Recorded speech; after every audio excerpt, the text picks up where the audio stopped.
What's going on in America today? Why are we over our heads in debt? Why can't the politicians bring debt under control? Why are so many people, often both parents now, working at low-paying, dead-end jobs and still making do with less? What's the future of the American economy and way of life? Why does the government tell us inflation is low when the buying power of our paychecks is declining at an alarming rate? Only a generation ago, bread was a quarter, and you could get a new car for $19.95. The problem is that since 1864, we've had a debt-based banking system. All our money is based on government debt. We cannot extinguish government debt without extinguishing our money supply. That's why talk of paying off the national debt without reforming our banking system is an impossibility. That's why the solution does not lie in discussing the size of the national debt, rather it lies in reforming our banking system. This is the Federal Reserve headquarters in Washington. It sits on this very impressive address, right on Constitution Avenue, right across from the Lincoln Memorial. But is it federal? Is it really part of the United States government? Well, what we're about to show you is that there's nothing federal about the Federal Reserve, and there are no reserves. The name is a deception created back before the Federal Reserve Act was passed in 1913 to make Americans think that America's central bank operates in the public interest. The truth is that the Federal Reserve is a private bank owned by private stockholders and run purely for their private profit. That's exactly correct. The Fed is a privately owned for-profit corporation, which again has no reserves, at least no reserves available to back up the Federal Reserve notes, which is our common currency. Oh, absolutely. The Federal Reserve is neither federal and has doubtful reserves. It's a private bank that is owned by member banks. And it was chartered under the guise of deceit by an act of Congress in 1913. If there's still any doubt whether the Federal Reserve is a part of the U.S. government, check your local telephone book. In most cities, it is not listed in the blue government pages. It is listed in the business white pages right next to Federal Express, another private company. But more directly, U.S. courts have ruled time and time again that the Fed is a private corporation. Why can't Congress do something about the Fed? Most members of Congress just don't understand the system, and the few who do are afraid to speak up. For example, initially a veteran congressman from Chicago asked us if he could be interviewed for this video. However, both times our camera crew arrived at his office to do the interview, this was all we were able to film. The congressman never appeared, and eventually decided he no longer wanted to participate. But a few others in Congress have been bolder over the years. Here are 3 quick examples. In 1923, Representative Charles A. Lindbergh, a Republican from Minnesota, and father of the famed aviator Lucky Lindy, put it this way: the financial system has been turned over to the Federal Reserve Board. That board administers the finance system by authority of a purely profiteering group. The system is private, conducted for the sole purpose of obtaining the greatest possible profits from the use of other people's money. One of the most outspoken critics in Congress of the Fed was the former chairman of the House Banking and Currency Committee during the Great Depression years. Lewis T. McFadden, Republican of Pennsylvania, said in 1932, "We have in this country one of the most corrupt institutions the world has ever known. I refer to the Federal Reserve Board. This evil institution has impoverished the people of the United States and has practically bankrupted our government. It has done this through the corrupt practices of the moneyed vultures who control it." Senator Barry Goldwater was a frequent critic of the Fed. Most Americans have no real understanding of the operation of the international moneylenders. The accounts of the Federal Reserve System have never been audited. It operates outside the control of Congress and manipulates the credit of the United States. The Federal Reserve really even though it is not part of the federal government, it is more powerful than the federal government. It's more powerful than the president, the Congress, and the courts. Now, a lot of people challenge me on that, but let me prove my case. The Federal Reserve determines what the average person's car payment is going to be, what their house payment is going to be, and whether they have a job or not. And I submit to you that that's total control. And the Federal Reserve is the largest single creditor of the United States government. What does Proverbs tell us? The borrower is servant to the lender.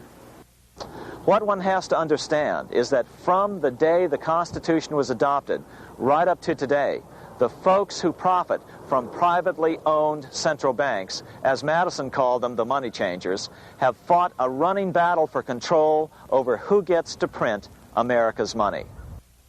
Why is who prints the money so important? Think of money as just another commodity. If you have a monopoly on a commodity that everyone needs, everyone wants, and nobody has enough of, there are lots of ways to make a profit, and also exert tremendous political influence. That's what this battle is all about. Throughout the history of the United States, the money power has gone back and forth between Congress and some sort of privately owned central bank. The Founding Fathers knew the evils of a privately owned central bank. First of all, they had seen how the privately owned British central bank, the Bank of England, had run up the British national debt to such an extent that Parliament had been forced to place unfair taxes on the American colonies. In fact, as we'll see later, Ben Franklin claimed that this was the real cause of the American Revolution. Most of the Founding Fathers realized the potential dangers of banking and feared bankers' accumulation of wealth and power. Jefferson put it this way: I sincerely believe that banking institutions are more dangerous to our liberties than standing armies.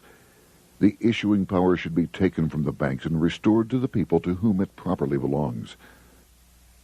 That succinct statement of Jefferson is, in fact, the solution to all our economic problems today.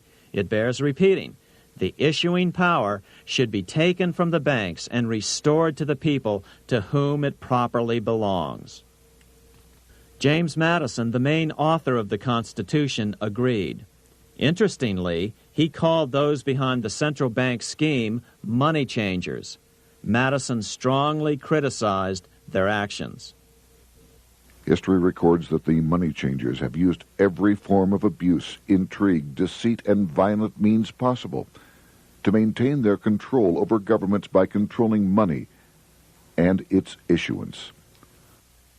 The battle over who gets to issue our money has been the pivotal issue throughout the history of the United States. Wars are fought over it, depressions are caused to acquire it. Yet after World War I, this battle was rarely mentioned in newspapers or history books. Why? By World War I, the money changers, with their dominant wealth, had seized control of most of the nation's press. Throughout U.S. history, this battle over who gets the power to issue our money has raged. In fact, it's changed hands back and forth 8 times since 1764, yet this fact has virtually vanished from public view for over 3 generations behind a smokescreen emitted by Fed cheerleaders in the media. Until we stop talking about deficits and government spending and start talking about who controls how much money we have, it's all just a big shell game, a complete and utter deception. It won't matter if you pass an ironclad amendment to the Constitution mandating a balanced budget. Our situation is only going to get worse until we root out the cause at its source. What's the solution for our national problem? First of all, education. That's what this video presentation is all about. But secondly, we must act. We must take back the power to issue our own money. Issuing our own money is not a radical solution. I want to stress that. It's the same solution used at different points in U.S. history by men like Benjamin Franklin, Thomas Jefferson, Andrew Jackson, Martin Van Buren, and Abraham Lincoln. So, to sum it up, in 1913, Congress gave an independent central bank, deceptively named the Federal Reserve, a monopoly over issuing America's money, and the debt generated by this quasi-private corporation is what is killing the American economy. Though the Federal Reserve is now the most powerful central bank in the world, it was not the first. So where did this idea come from? To really understand the magnitude of the problem, we have to travel back to Europe. Just who are these money changers James Madison spoke of? In the Bible, 2,000 years ago, Jesus drove the money changers from the temple. It was the only time Jesus used force during his ministry. What were money changers doing in the temple? When Jews came to Jerusalem to pay their temple tax, they could only pay it with a special coin, the half shekel of the sanctuary. This was a half ounce of pure silver about this size. It was the only coin around at that time which was pure silver and of assured weight without the image of a pagan emperor. Therefore, to Jews, the half shekel was the only coin acceptable to God. But these coins were not plentiful. The money changers had cornered the market on them. Then they raised the price, just like any other commodity, to whatever the market would bear. In other words, money changers were making exorbitant profits because they held a virtual monopoly on money. The Jews had to pay whatever they demanded. To Jesus, this totally violated the sanctity of God's house.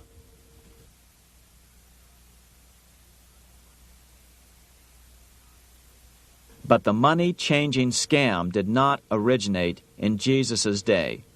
200 years before Christ, Rome was having trouble with money changers.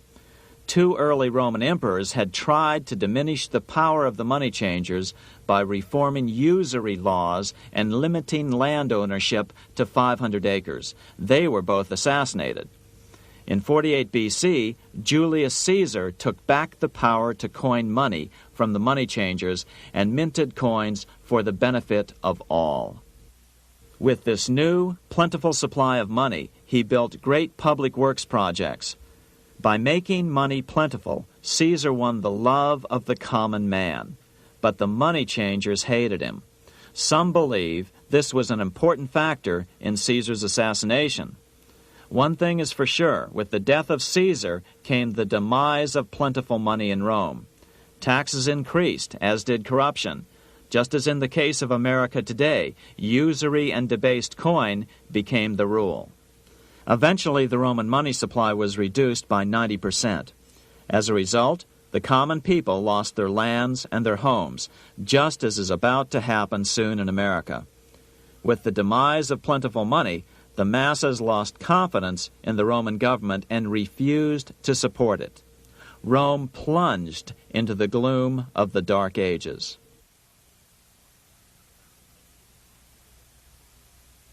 A 1,000 years after the death of Christ, money changers, those who loan out and manipulate the quantity of money, were active in medieval England.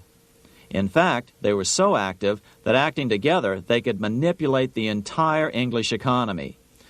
These were not bankers per se. The money changers generally were the goldsmiths. They were the first bankers because they started keeping other people's gold for safekeeping in their vaults. The first paper money was merely a receipt for gold left at the goldsmith.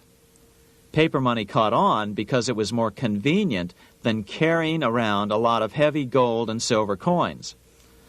Eventually, goldsmiths noticed that only a small fraction of the depositors ever came in and demanded their gold at any one time. Goldsmiths started cheating on the system. They discovered that they could print more money than they had gold, and usually no one would be the wiser. Then they could loan out this extra money and collect interest on it. This was the birth of fractional reserve banking. That is, loaning out many times more money than you have assets on deposit. So, if $1,000 in gold were deposited with them, they could loan out about $10,000 in paper money and draw interest payments on it, and no one would ever discover the deception. By this means, goldsmiths gradually accumulated more and more wealth and used this wealth to accumulate more and more gold. Today, this practice of loaning out more money than there are reserves is known as fractional reserve banking. Every bank in the United States is allowed to loan out at least 10 times more money than they actually have. That's why they get rich on charging, let's say, 8% interest. It's not really 8% per year, which is their income. It's 80%. That's why bank buildings are always the largest in town. But does that mean that all interest or all banking should be illegal? Hardly. In the Middle Ages, canon law, the law of the Catholic Church, forbade charging interest on loans. This concept followed the teachings of Aristotle and St. Thomas Aquinas. They taught that the purpose of money was to serve the members of society, to facilitate the exchange of goods needed to lead a virtuous life. Interest, in their belief, hindered this purpose by putting an unnecessary burden on the use of money. In other words, interest was contrary to reason and justice. Reflecting church law in the Middle Ages, Europe forbade charging interest on loans and made it a crime called usury. As commerce grew, and therefore opportunities for investment arose in the late Middle Ages, it came to be recognized that to loan money had a cost for the lender, both in risk and in lost opportunity. So some charges were allowed, but not interest per se. But all moralists, no matter what religion, condemn fraud, oppression of the poor, and injustice as clearly immoral.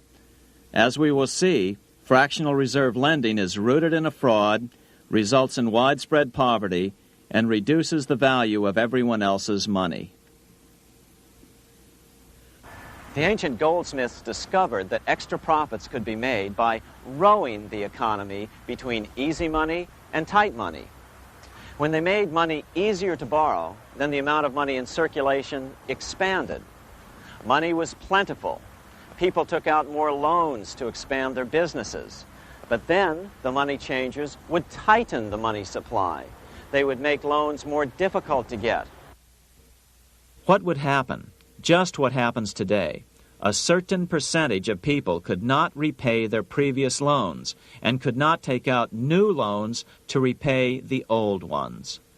Therefore, they went bankrupt and had to sell their assets to the goldsmiths for pennies on the dollar. The same thing is still going on today. Only today, we call this rowing of the economy up and down the business cycle. Like Julius Caesar, King Henry I of England finally resolved to take the money power away from the goldsmiths about 1100 A.D. Henry could have used anything as money, seashells, feathers, or even yak dung, as is often done in remote Tibetan provinces. But he invented one of the most unusual money systems in history. It was called the tally stick system. Here I have one of the few surviving examples of this form of British money, which lasted 726 years until 1826, a tally stick. The tally system was adopted to avoid the monetary manipulation of the goldsmiths. Tally sticks were money fabricated out of sticks of polished wood. Notches were cut along one edge of the stick to indicate the denominations. Then the stick was split lengthwise through the notches so that both pieces still had a record of the notches. The king kept one half to protect against counterfeiting. Then he would spend the other half into the economy and they would circulate as money. This particular tally stick is huge. It represented 25,000 pounds. One of the original stockholders in the Bank of England purchased his original shares with this stick. In other words, he bought shares in the world's richest and most powerful corporation with a stick of wood. It's ironic that after its formation in 1694, the Bank of England attacked the tally stick system because it was money outside the power of the money changers, just as King Henry had wanted it to be. Why do people accept sticks of wood for money? That's a great question. Throughout history, people traded anything they thought had value and used as money. You see, the secret is that money is only what people agree on to use as money. What's our paper money today? It's really just paper. But here's the trick. King Henry ordered that tally sticks had to be used to pay the king's taxes.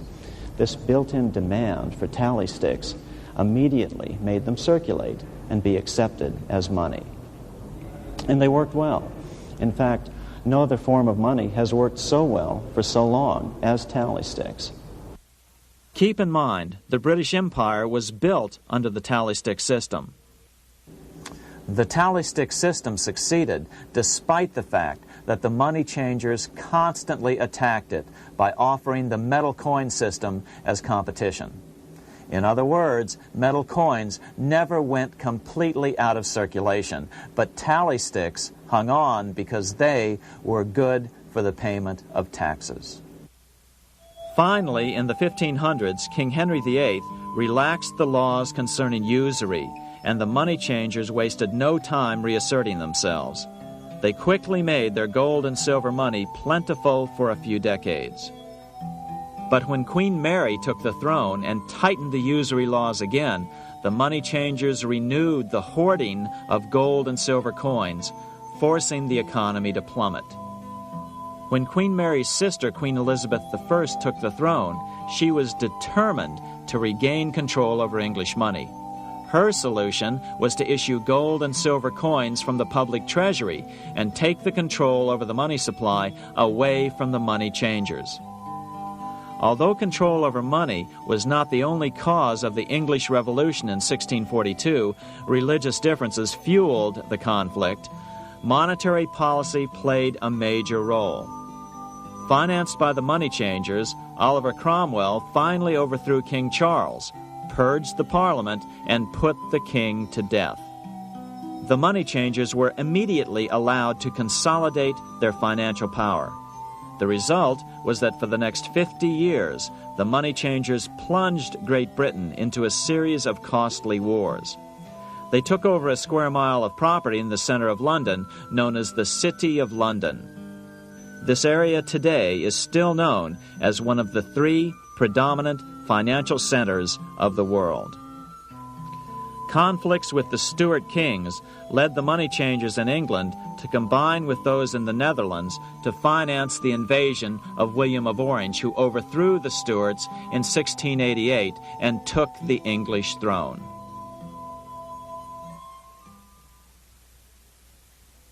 By the end of the 1600s, England was in financial ruin. 50 years of more or less continuous wars with France and Holland had exhausted her. Frantic government officials met with the money changers to beg for the loans necessary to pursue their political purposes. The price was high: a government-sanctioned, privately owned bank which could issue money created out of nothing. It was to be the modern world's first privately owned central bank, the Bank of England. Although it was deceptively called the Bank of England to make the general population think it was part of the government, it was not. Like any other private corporation, the Bank of England sold shares to get started. The investors, whose names were never revealed, were supposed to put up £1.25 million British pounds in gold coin to buy their shares in the bank, but only £750,000 was ever received.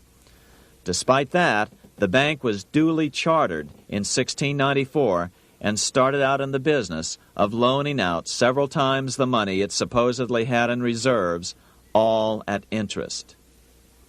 In exchange, the new bank would loan British politicians as much of the new currency as they wanted, as long as they secured the debt by direct taxation of the British people. So, legalization of the Bank of England amounted to nothing less than legal counterfeiting of a national currency for private gain. Unfortunately, nearly every nation now has a privately controlled central bank using the Bank of England as the basic model. Such is the power of these central banks that they soon take total control over a nation's economy. It soon amounts to nothing but a plutocracy, rule by the rich. It would be like putting control of the army in the hands of the mafia. The danger of tyranny would be extreme. Yes, we need central banks. No, we do not need them in private hands. The central bank scam is really a hidden tax. The nation sells bonds to the central bank to pay for things it does not have the political will to raise taxes to pay for. But the bonds are purchased with money the central bank creates out of nothing. More money in circulation makes your money worth less. The government gets as much money as it needs, and the people pay for it in inflation. The beauty of the plan is that not one person in 1,000 can figure it out because it's usually hidden behind complex-sounding economics gibberish. With the formation of the Bank of England, the nation was soon awash in money.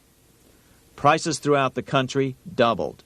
Massive loans were granted for just about any wild scheme. One venture proposed to drain the Red Sea to recover gold supposedly lost when the Egyptian army drowned pursuing Moses and the Israelites. By 1698, government debt grew from the initial £1.25 million to £16 million. Naturally, taxes were increased and then increased again to pay for all of this. With the British money supply firmly in their grip, the British economy began a wild roller coaster series of booms and depressions, exactly the sort of thing a central bank claims it is determined to prevent. There are two things which I think are intrinsic not just to the Bank of England but to central banking generally. The first is an involvement in the formulation of monetary policy with the specific objective of achieving monetary stability. However, since the Bank of England took control, the British pound has rarely been stable. Now let's take a look at the role of the Rothschild family, the family said to be the wealthiest in the world.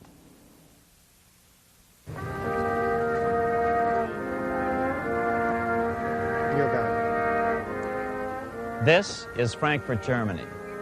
50 years after the Bank of England opened its doors, a goldsmith named Amschel Moses Bauer opened a coin shop, a counting house, in 1743. And over the door he placed a sign depicting a Roman eagle on a red shield. The shop became known as the Red Shield Firm, or in German, Rothschild. When his son, Amschel Meyer Bauer, inherited the business, he decided to change his name to Rothschild. Amschel soon learned that loaning money to governments and kings was more profitable than loaning to private individuals. Not only were the loans bigger, but they were secured by the nation's taxes. Mayer Rothschild had 5 sons. He trained them all in the skills of money creation, then sent them out to the major capitals of Europe to open branch offices of the family banking business. His first son, Amschel Meyer, stayed in Frankfurt to mind the hometown bank. His second son, Solomon, was sent to Vienna. His third son, Nathan, was clearly the most clever. He was sent to London at age 21 in 1798, 100 years after the founding of the Bank of England. His fourth son, Karl, went to Naples, and his fifth son, Jacob, went to Paris. In 1785, Mayer Amschel moved his entire family to this larger house, a 5-story dwelling he shared with the Schiff family. This house was known as the Green Shield. The Rothschilds and the Schiffs would play a central role in the rest of European financial history and in that of the United States. The Rothschilds broke into dealings with European royalty here at Wilhelmshof, the palace of the wealthiest man in Germany. In fact, the wealthiest monarch in all Europe, Prince William of Hesse-Kassel. At first, the Rothschilds were only helping William speculate in precious coins. But when Napoleon chased Prince William into exile, he sent £550,000, a gigantic sum at that time, to Nathan Rothschild in London with instructions for him to buy consols, British government bonds, also called government stock. But Rothschild used the money for his own purposes. With Napoleon on the loose, the opportunities of wartime investments were nearly limitless. William returned here sometime prior to the Battle of Waterloo in 1815. He summoned Rothschild and demanded his money back. The Rothschilds returned William's money with the interest the British consuls would have paid him had the investment actually been made. But the Rothschilds kept all the past profits they had made using William's money. Nathan Rothschild later bragged that in the 17 years he'd been in England, he'd increased his original £20,000 stake given to him by his father by 2,500 times. By cooperating within the family, the Rothschilds soon grew unbelievably wealthy. By the mid-1800s, they dominated all European banking and were certainly the wealthiest family in the world. They financed Cecil Rhodes, making it possible for him to establish a monopoly over the diamond and gold fields of South Africa. In America, they financed the Harrimans and railroads, the Vanderbilts and railroads and the press, and Carnegie in the steel industry, among many others. In fact, during World War I, J.P. Morgan was thought to be the richest man in America. But after his death, it was discovered that he was actually only a lieutenant of the Rothschilds.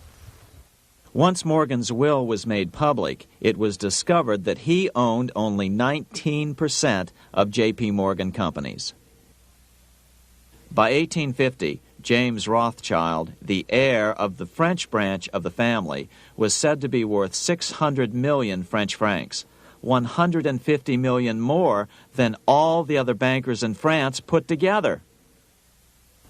He built this mansion called Ferrier, just east of Paris. Wilhelm I, on seeing it, exclaimed, "Kings couldn't afford this. It could only belong to a Rothschild." Another 19th century French commentator put it this way: "There is but one power in Europe, and that is Rothschild."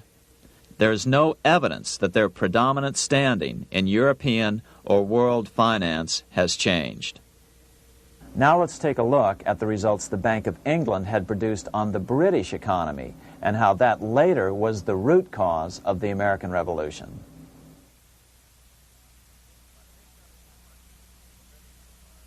By the mid-1700s, the British Empire was nearing its height of power around the world.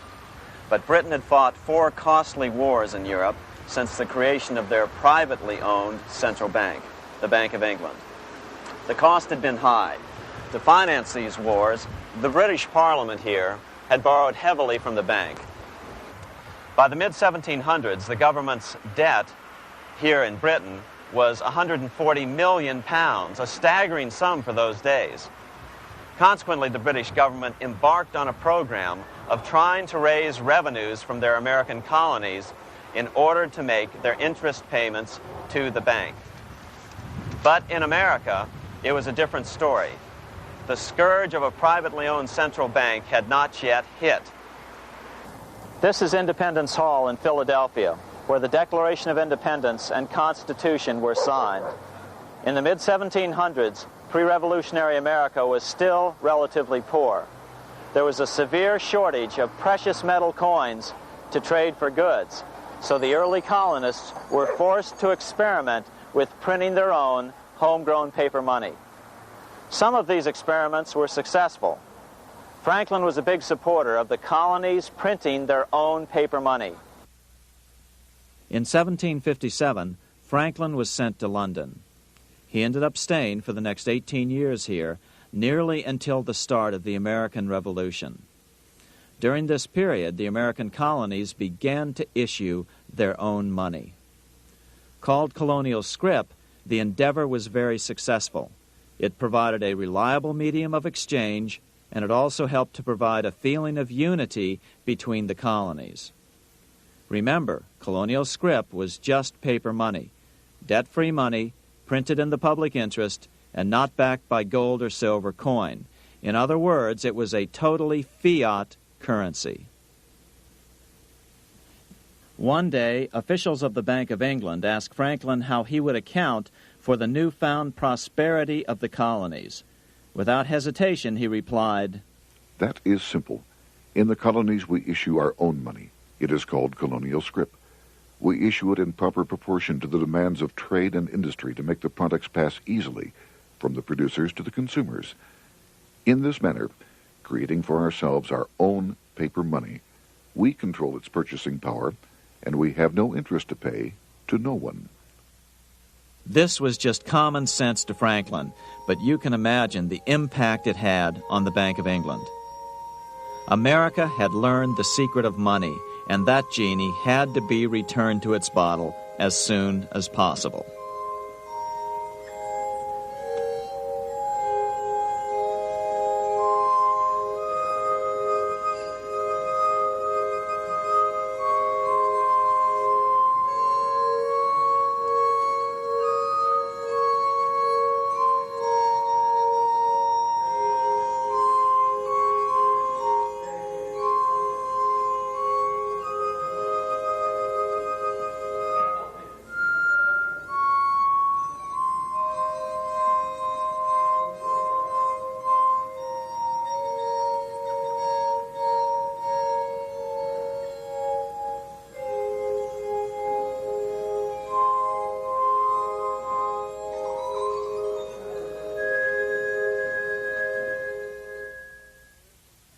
As a result, Parliament hurriedly passed the Currency Act of 1764.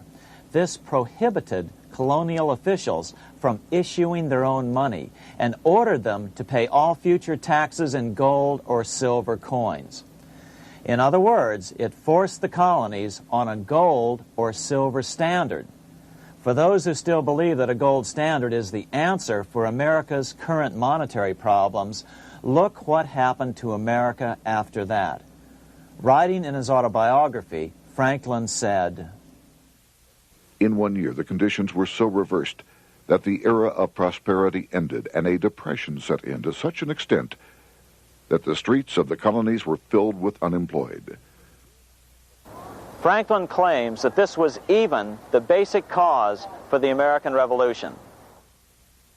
As Franklin put it in his autobiography, The colonies would gladly have borne a little tax on tea and other matters had it not been that England took away from the colonies their money, which created unemployment and dissatisfaction. The inability of the colonists to get the power to issue their own money permanently out of the hands of George III and the international bankers was the prime reason for the Revolutionary War. By the time the first shots were fired in Lexington, Massachusetts, on April 19, 1775, the colonies had been drained of gold and silver coin by British taxation. As a result, the Continental government had no choice but to print money to finance the war. At the start of the Revolution, the U.S. money supply stood at $12 million. By the end of the war, it was nearly $500 million. As a result, the currency was virtually worthless. Shoes sold for $5,000 a pair. Colonial scrip had worked because just enough was issued to facilitate trade. As George Washington lamented, "A wagon load of money will scarcely purchase a wagon load of provisions." Today, those who support a gold-backed currency point to this period during the Revolution to demonstrate the evils of a fiat currency. But remember, the same currency had worked so well 20 years earlier during times of peace that the Bank of England had Parliament outlaw it. Towards the end of the Revolution, the Continental Congress, meeting here at Independence Hall, grew desperate for money. In 1781, they allowed Robert Morris, their financial superintendent, to open a privately owned central bank. Incidentally, Morris was a wealthy man who had grown wealthier during the Revolution by trading in war materials. Called the Bank of North America, the new bank was closely modeled after the Bank of England. It was allowed to practice fractional reserve banking. That is, it could lend out money it didn't have, then charge interest on it. If you or I were to do that, we would be charged with fraud, a felony. The bank's charter called for private investors to put up $400,000 worth of initial capital. But when Morris was unable to raise the money, he brazenly used his political influence to have gold deposited in the bank, which had been loaned to America by France. He then loaned this money to himself and his friends to reinvest in shares of the bank. And, like the Bank of England, the bank was given a monopoly over the national currency. Soon the dangers became clear. The value of American currency continued to plummet. So, 4 years later, in 1785, the bank's charter was not renewed. The leader of the effort to kill the bank, William Findley of Pennsylvania, explained the problem this way, quote, "This institution, having no principle but that of avarice, will never be varied in its object, to engross all the wealth, power, and influence of the state." The men behind the Bank of North America, Alexander Hamilton, Robert Morris, and the bank's president, Thomas Whiling, did not give up. Only 6 years later, Hamilton, then Secretary of the Treasury, and his mentor, Morris, rammed a new privately owned central bank through the new Congress. Called the first bank of the United States, Thomas Whiling again served as the bank's president. The players were the same, only the name of the bank was changed.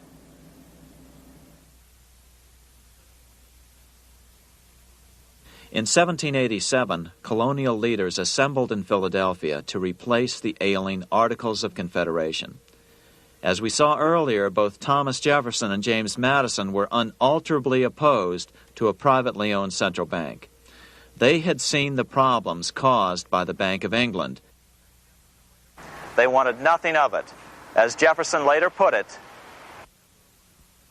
"If the American people ever allow private banks to control the issue of their currency, first by inflation, then by deflation, the banks and the corporations which grow up around them will deprive the people of all property until their children wake up homeless on the continent their fathers conquered." during the debate over the future monetary system, another one of the founding fathers, Gouverneur Morris, castigated the motivations of the owners of the Bank of North America. Gouverneur Morris headed the committee that wrote the final draft of the Constitution. Morris knew the motivations of the bank well. Along with his old boss, Robert Morris, Gouverneur Morris and Alexander Hamilton were the ones who had presented the original plan for the Bank of North America to the Continental Congress in the last year of the Revolution. In a letter he wrote to James Madison on July 2nd, 1787, Gouverneur Morris revealed what was really going on. "The rich will strive to establish their dominion and enslave the rest. They always did. They always will. They will have the same effect here as elsewhere if we do not, by the power of government, keep them in their proper spheres." Despite the defection of Gouverneur Morris from the ranks of the bank, Hamilton, Robert Morris, Thomas Whiling, and their European backers were not about to give up. They convinced the bulk of the delegates to the Constitutional Convention to not give Congress the power to issue paper money. Most of the delegates were still reeling from the wild inflation of the paper currency during the Revolution. They had forgotten how well colonial scrip had worked before the war. But the Bank of England had not. The money changers could not stand to have America printing her own money again. So the Constitution is silent on the matter. This grievous defect left the door wide open for the money changers, just as they had planned.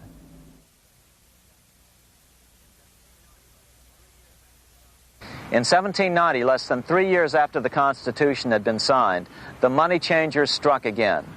The newly appointed first Secretary of the Treasury, Alexander Hamilton, proposed a bill to the Congress calling for a new, privately owned central bank. Coincidentally, that was the very year that Amschel Rothschild made his pronouncement from his flagship bank in Frankfurt. Let me issue and control a nation's money, and I care not who writes the laws. Alexander Hamilton was a tool of the international bankers, and he wanted to create the U.S. Bank, the BUS, or the Bank of the United States, and did so. Interestingly, one of Hamilton's first jobs after graduating from law school in 1782 was as an aide to Robert Morris, the head of the Bank of North America. In fact, the year before, Hamilton had written Morris a letter saying, "A national debt, if it is not excessive, will be to us a national blessing." A blessing to whom? After a year of intense debate, in 1791, Congress passed the bill and gave it a 20-year charter. The new bank was to be called the First Bank of the United States, or BUS. Here we are in front of the First Bank of the United States in Philadelphia. The bank was given a monopoly on printing U.S. currency, even though 80% of its stock would be held by private investors. The other 20% would be purchased by the U.S. government. But the reason was not to give the government a piece of the action. It was to provide the capital for the other 80% owners. As with the old Bank of North America and the Bank of England before that, the stockholders never paid the full amount for their shares. The U.S. government put up their initial $2 million in cash. Then the bank, through the old magic of fractional reserve lending, made loans to its charter investors so they could come up with the remaining $8 million of capital needed for this risk-free investment. Like the Bank of England, the name of the Bank of the United States was deliberately chosen to hide the fact that it was privately controlled. And like the Bank of England, the names of the investors in the bank were never revealed. Many years later, it was a common saying that the Rothschilds were the power behind the old Bank of the United States. The bank was sold to Congress as a way to bring stability to the banking system and eliminate inflation. So what happened? Over the first 5 years, the U.S. government borrowed $8.2 million from the Bank of the United States. In the same 5-year period, prices rose by 72%. Jefferson, as the new Secretary of State, watched the borrowing with sadness and frustration, unable to stop it.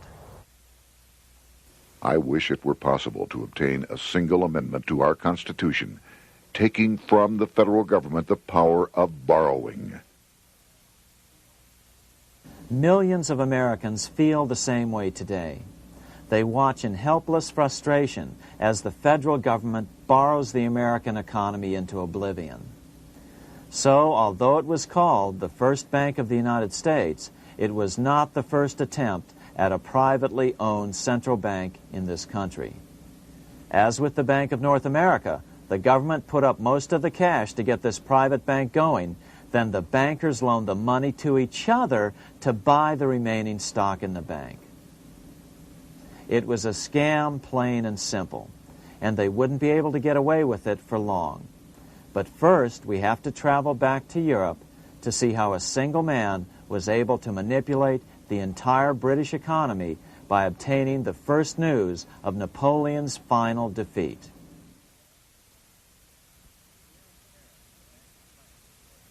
Here in Paris, the Bank of France was organized in 1800, just like the Bank of England. But Napoleon decided France had to break free of debt, and he never trusted the Bank of France. He declared that when a government is dependent upon bankers for money, the bankers, not the leaders of the government, are in control. The hand that gives is above the hand that takes. Money has no motherland. Financiers are without patriotism and without decency. Their sole object is gain. Back in America, unexpected help was about to arrive. In 1800, Thomas Jefferson narrowly defeated John Adams to become the third president of the United States. By 1803, Jefferson and Napoleon had struck a deal. The U.S. would give Napoleon $3 million in gold in exchange for a huge chunk of territory west of the Mississippi River, the Louisiana Purchase. With that $3 million, Napoleon quickly forged an army and set off across Europe, conquering everything in his path. But the Bank of England quickly rose to oppose him. They financed every nation in his path, reaping the enormous profits of war. Prussia, Austria, and finally Russia all went heavily into debt in a futile attempt to stop Napoleon. 4 years later, with the main French army in Russia, 30-year-old Nathan Rothschild, the head of the London office of the Rothschild family, personally took charge of a bold plan to smuggle a much-needed shipment of gold right through France to finance an attack by the Duke of Wellington from Spain. Nathan later bragged at a dinner party in London that it was the best business he'd ever done. Little did he know that he would do much better business in the near future. Wellington's attacks from the south and other defeats eventually forced Napoleon to abdicate, and Louis XVIII was crowned king. Napoleon was exiled to Elba, a tiny island off the coast of Italy, supposedly exiled from France forever. While Napoleon was in exile on Elba, temporarily defeated by England with the financial help of the Rothschilds, America was trying to break free of its central bank as well.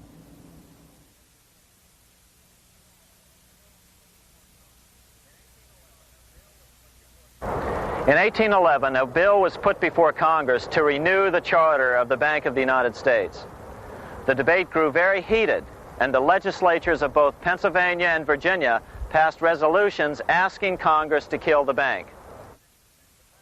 The press corps of the day attacked the bank openly, calling it a great swindle, a vulture, a viper, and a cobra. Oh, to have an independent press once again in America. A congressman named P.B. Porter attacked the bank from the floor of Congress, saying if the bank's charter was renewed, Congress, quote, will have planted in the bosom of this Constitution a viper, which one day or another will sting the liberties of this country to the heart, close quote. Prospects didn't look that good for the bank. Some writers have even claimed that Nathan Rothschild warned that the United States would find itself involved in a most disastrous war if the bank's charter were not renewed.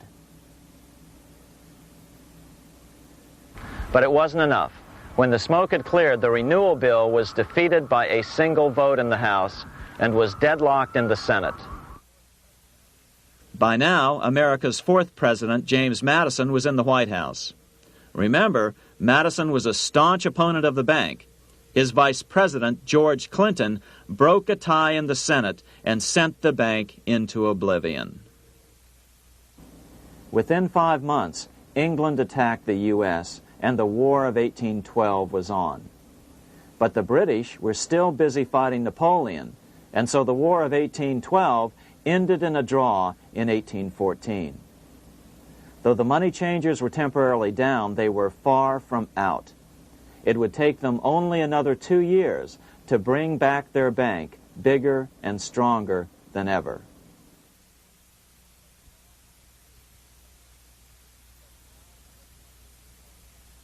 But now let's return to Napoleon, because nothing else in history more aptly demonstrates the ingenuity of the Rothschild family than their control of the British stock market after Waterloo.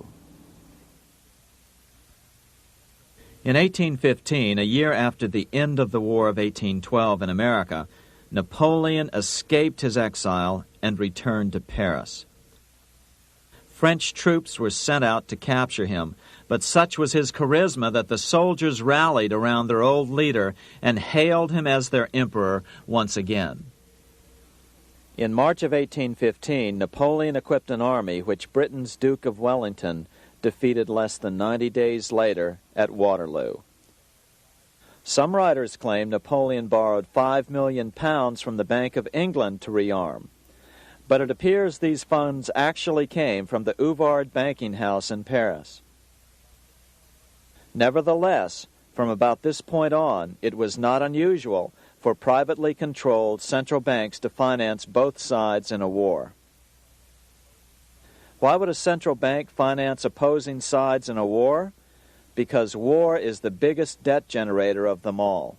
A nation will borrow any amount for victory. The ultimate loser is loaned just enough to hold out the vain hope of victory, and the ultimate winner is given enough to win.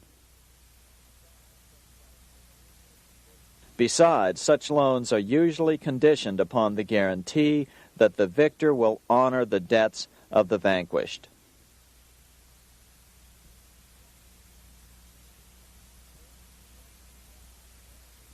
This is the Waterloo battlefield about 200 miles northeast of Paris in what today is Belgium. Here Napoleon suffered his final defeat, but not before thousands of French and Englishmen gave their lives on a steamy summer day in July of 1815. Right over there, on June 18, 1815, 74,000 French troops met 67,000 troops from Britain and other European nations. The outcome was certainly in doubt. In fact, had Napoleon attacked a few hours earlier, he would probably have won the battle. But no matter who won or lost, back in London, Nathan Rothschild planned to use the opportunity to try to seize control over the British stock and bond market and possibly even the Bank of England. Rothschild stationed a trusted agent, a man named Rothworth, on the north side of the battlefield, closer to the English Channel. Once the battle had been decided, Rothworth took off for the Channel. He delivered the news to Nathan Rothschild a full 24 hours before Wellington's own courier. Rothschild hurried to the stock market and took up his usual position in front of an ancient pillar. All eyes were on him. The Rothschilds had a legendary communications network. If Wellington had been defeated and Napoleon was loose on the continent again, Britain's financial situation would become grave indeed. Rothschild looked saddened. He stood there motionless, eyes downcast. Then suddenly he began selling. Other nervous investors saw that Rothschild was selling. It could only mean one thing. Napoleon must have won, Wellington must have lost. The market plummeted. Soon everyone was selling their consols, their British government bonds, and prices dropped sharply. But then Rothschild started secretly buying up the consols through his agents for only a fraction of their worth hours before. Myths, legends, you say? 100 years later, the New York Times ran a story which said that Nathan's grandson had attempted to secure a court order to suppress a book with this stock market story in it. The Rothschild family claimed the story was untrue and libelous, but the court denied the Rothschilds' request and ordered the family to pay all court costs. What's even more interesting about this story is that some authors claim that the day after the Battle of Waterloo, in a matter of hours, Nathan Rothschild came to dominate not only the bond market, but the Bank of England as well. Whether or not the Rothschild family seized control of the Bank of England, the first privately owned central bank in a major European nation and the wealthiest, one thing is certain. By the mid-1800s, the Rothschilds were the richest family in the world, bar none. They dominated the new government bond markets and branched into other banks and industrial concerns. In fact, the rest of the 19th century was known as the Age of the Rothschilds. Despite this overwhelming wealth, the family has generally cultivated an aura of invisibility. Although the family controls scores of industrial, commercial, mining, and tourist corporations, only a handful bear the Rothschild name. By the end of the 19th century, one expert estimated that the Rothschild family controlled half the wealth of the world. Whatever the extent of their vast wealth, it is reasonable to assume that their percentage of the world's wealth has increased since then. But since the turn of the century, the Rothschilds have cultivated the notion that their power has somehow waned even as their wealth increases.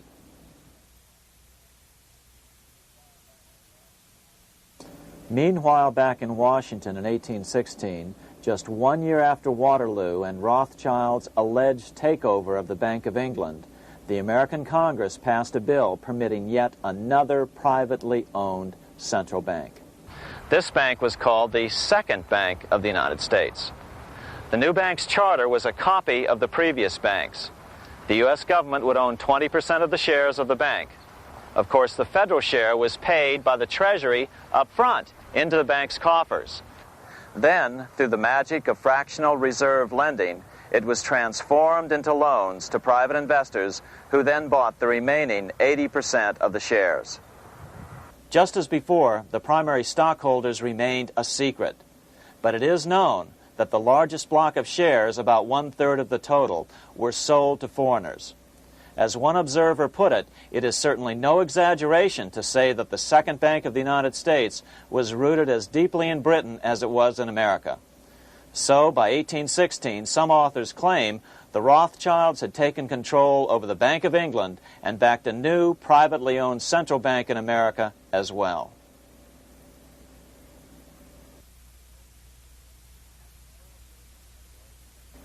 After 12 years of manipulations of the U.S. economy on the part of the Second Bank of the U.S., the American people had had just about enough. Opponents of the bank nominated a dignified senator from Tennessee, Andrew Jackson, the hero of the Battle of New Orleans, to run for president. This is his home, the Hermitage. No one gave Jackson a chance initially. The bank had long ago learned how the political process could be controlled with money. To the surprise and dismay of the money changers, Jackson was swept into office in 1828. Jackson was determined to kill the bank at the first opportunity and wasted no time in trying to do so. But the bank's 20-year charter didn't come up for renewal until 1836, the last year of his second term, if he could survive that long. During his first term, Jackson contented himself with rooting out the bank's many minions from government service. He fired 2,000 of the 11,000 employees of the federal government. In 1832, with his re-election approaching, the bank struck an early blow, hoping Jackson would not want to stir up controversy. They asked Congress to pass a renewal bill 4 years early. Naturally, Congress complied, then sent it to the president for signing. But Jackson weighed in with both feet.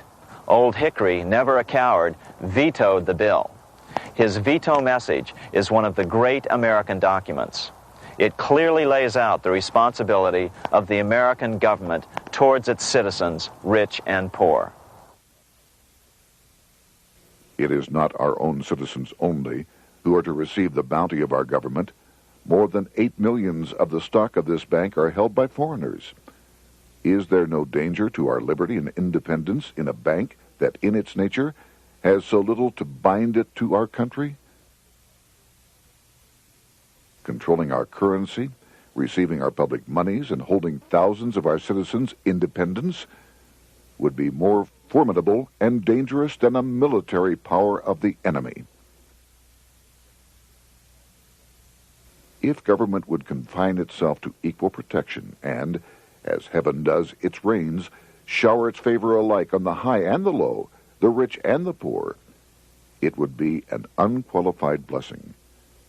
In the act before me, there seems to be a wide and unnecessary departure from these just principles.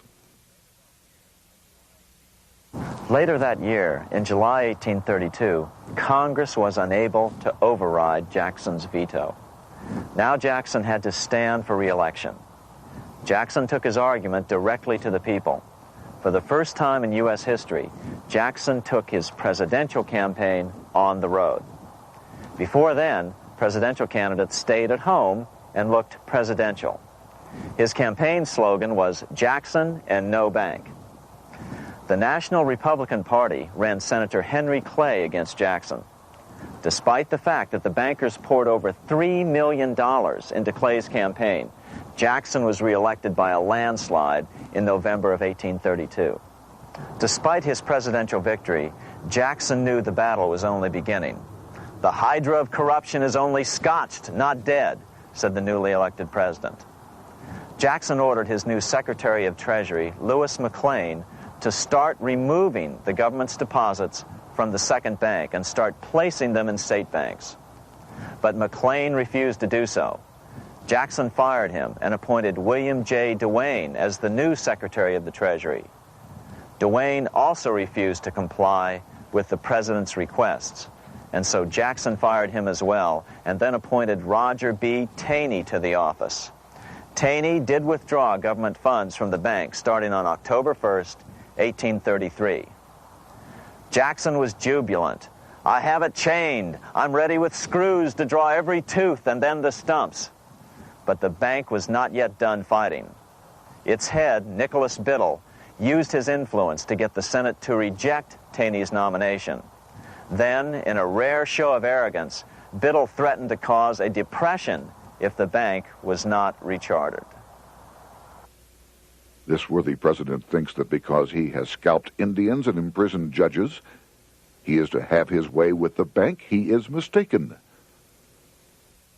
Next, in an unbelievable fit of honesty for a central banker, Biddle admitted that the bank was going to make money scarce to force Congress to restore the bank.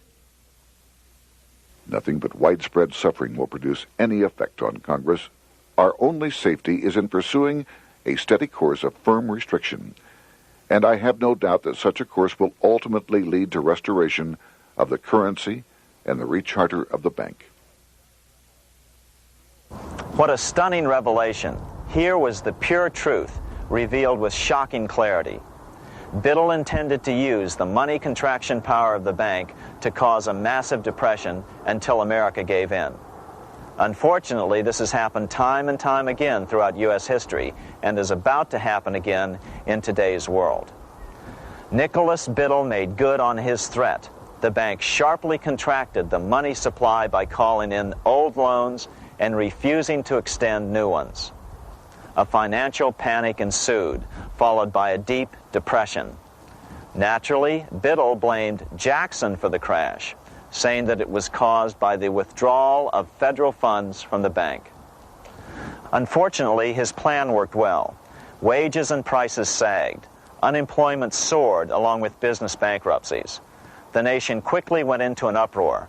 Newspaper editors blasted Jackson in editorials. The bank threatened to withhold payments, which then could be made directly to key politicians for their support.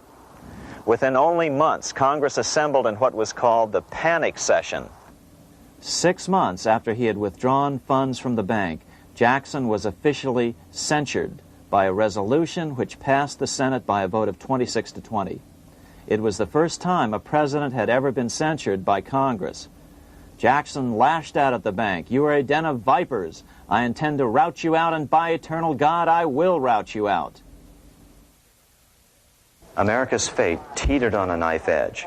If Congress could muster enough votes to override Jackson's veto, the bank would be granted another 20-year monopoly or more over America's money, time enough to consolidate its already great power. Then a miracle occurred. The governor of Pennsylvania came out supporting President Jackson and strongly criticized the bank. On top of that, Biddle had been caught boasting in public about the bank's plan to crash the economy. Suddenly, the tide shifted. In April of 1834, the House of Representatives voted 134 to 82 against rechartering the bank. This was followed up by an even more lopsided vote to establish a special committee to investigate whether the bank had caused the crash. When the investigating committee arrived at the bank's door in Philadelphia, armed with a subpoena to examine the books, Biddle refused to give them up. Nor would he allow inspection of correspondence with congressmen relating to their personal loans and advances he'd made to them. He also refused to testify before the committee back in Washington. On January 8th, 1835, Jackson paid off the final installment on the national debt, which had been necessitated by allowing the banks to issue currency for government bonds rather than simply issuing treasury notes without such debt. He was the only president to ever pay off the debt. A few weeks later, on January 30th, 1835, an assassin by the name of Richard Lawrence tried to shoot President Jackson, but by the grace of God, both pistols misfired. Lawrence was later found not guilty by reason of insanity. After his release, he bragged to friends that powerful people in Europe had put him up to the task and promised to protect him if he were caught. The following year, when its charter ran out, the Second Bank of the United States ceased functioning as the nation's central bank. Biddle was later arrested and charged with fraud. He was tried and acquitted, but died shortly thereafter while still tied up in civil suits. After his second term as president, Jackson retired here to the Hermitage outside of Nashville to live out his life. He is still remembered here for his determination to kill the bank. In fact, he killed it so well that it took the money changers 77 years to undo the damage. When asked what his most important accomplishment had been, Jackson replied, "I killed the bank." Unfortunately, even Jackson failed to grasp the entire picture and its root cause. Although Jackson had killed the central bank, the most insidious weapon of the money changers, fractional reserve banking, remained in use by the numerous state-chartered banks. This fueled economic instability in the years before the Civil War. Still, the central bankers were out, and as a result, America thrived as it expanded westward. During this time, the principal money changers struggled to regain their lost centralized power, but to no avail. Then, finally, they reverted to the old central bankers' formula: war to create debt and dependency. If they couldn't get their central bank any other way, America could be brought to its knees by plunging it into a civil war, just as they had done in 1812 after the first Bank of the United States was not rechartered. 1 month after the inauguration of Abraham Lincoln, the first shots of the American Civil War were fired here at Fort Sumter, South Carolina, on April 12, 1861. Certainly slavery was a cause for the Civil War, but not the primary cause. Lincoln knew that the economy of the South depended upon slavery, and so before the Civil War, he had no intention of eliminating it. Lincoln had put it this way in his inaugural address only 1 month earlier. I have no purpose, directly or indirectly, to interfere with the institution of slavery in the states where it now exists. I believe I have no lawful right to do so, and I have no inclination to do so. Even after the first shots were fired here at Fort Sumter, Lincoln continued to insist that the Civil War was not about the issue of slavery. My paramount objective is to save the Union, and it is not either to save or destroy slavery. If I could save the Union without freeing any slave, I would do it. So what was the Civil War all about? There were many factors at play. Northern industrialists had used protective tariffs to prevent the southern states from buying cheaper European goods. Europe retaliated by stopping cotton imports from the South. The southern states were in a double financial bind. They were forced to pay more for most of the necessities of life, while their income from cotton exports plummeted. The South was angry. But there were other factors at work. The money changers were still stung by America's withdrawal from their control 25 years earlier. Since then, America's wildcat economy had made the nation rich, a bad example for the rest of the world. The central bankers now saw an opportunity to split the rich new nation, to divide and conquer by war. Was this just some sort of wild conspiracy theory at the time? Well, let's take a look at what a well-placed observer of the scene had to say at the time. His name was Otto von Bismarck, Chancellor of Germany, the man who united the German states a few years later. The division of the United States into federations of equal force was decided long before the Civil War by the high financial powers of Europe. These bankers were afraid that the United States, if they remained as one bloc and as one nation, would attain economic and financial independence which would upset their financial domination over the world. Within months after the first shots here at Fort Sumter, the central bankers loaned Napoleon III of France, the nephew of the Waterloo Napoleon, 210 million francs to seize Mexico and station troops along the southern border of the U.S., taking advantage of their war to violate the Monroe Doctrine and return Mexico to colonial rule. No matter what the outcome of the Civil War, a weakened America, heavily indebted to the money changers, would open up Central and South America once again to European colonization and domination. The very thing America's Monroe Doctrine had forbade in 1823. At the same time, Great Britain moved 11,000 troops into Canada and positioned them menacingly along America's northern border. The British fleet went to war alert should their quick intervention be called for. Lincoln knew he was in a double bind. That's why he agonized over the fate of the Union. There was a lot more to it than just differences between the North and the South. That's why his emphasis was always on union and not merely the defeat of the South. But Lincoln needed money to win. In 1861, Lincoln and his Secretary of Treasury, Salmon P. Chase, went to New York to apply for the necessary loans. The money changers, anxious to see the Union fail, offered loans at 24 to 36% interest.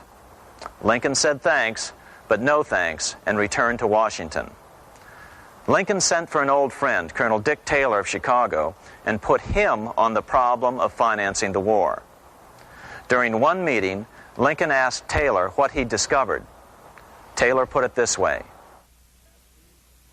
Why, Lincoln, that is easy. Just get Congress to pass a bill authorizing the printing of full legal tender Treasury notes, and pay your soldiers with them, and go ahead and win your war with them also. When Lincoln asked if the people of the United States would accept the notes, Taylor said, "The people, or anyone else, will not have any choice in the matter if you make them full legal tender. They will have the full sanction of the government and be just as good as any money, as Congress is given that express right by the Constitution." So that's exactly what Lincoln did. In 1862-63, he printed up $450 million worth of the new bills. In order to distinguish them from other banknotes in circulation, he printed them in green ink on the back side. That's why the notes were called greenbacks. With this new money, Lincoln paid the troops and bought their supplies. During the course of the war, nearly $450 million worth of greenbacks were printed at no interest to the federal government. Lincoln understood who was really pulling the strings and what was at stake for the American people. This is how he explained his rationale.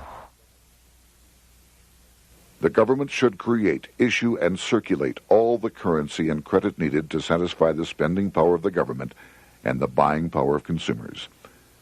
The privilege of creating and issuing money is not only the supreme prerogative of government, but it is the government's greatest creative opportunity.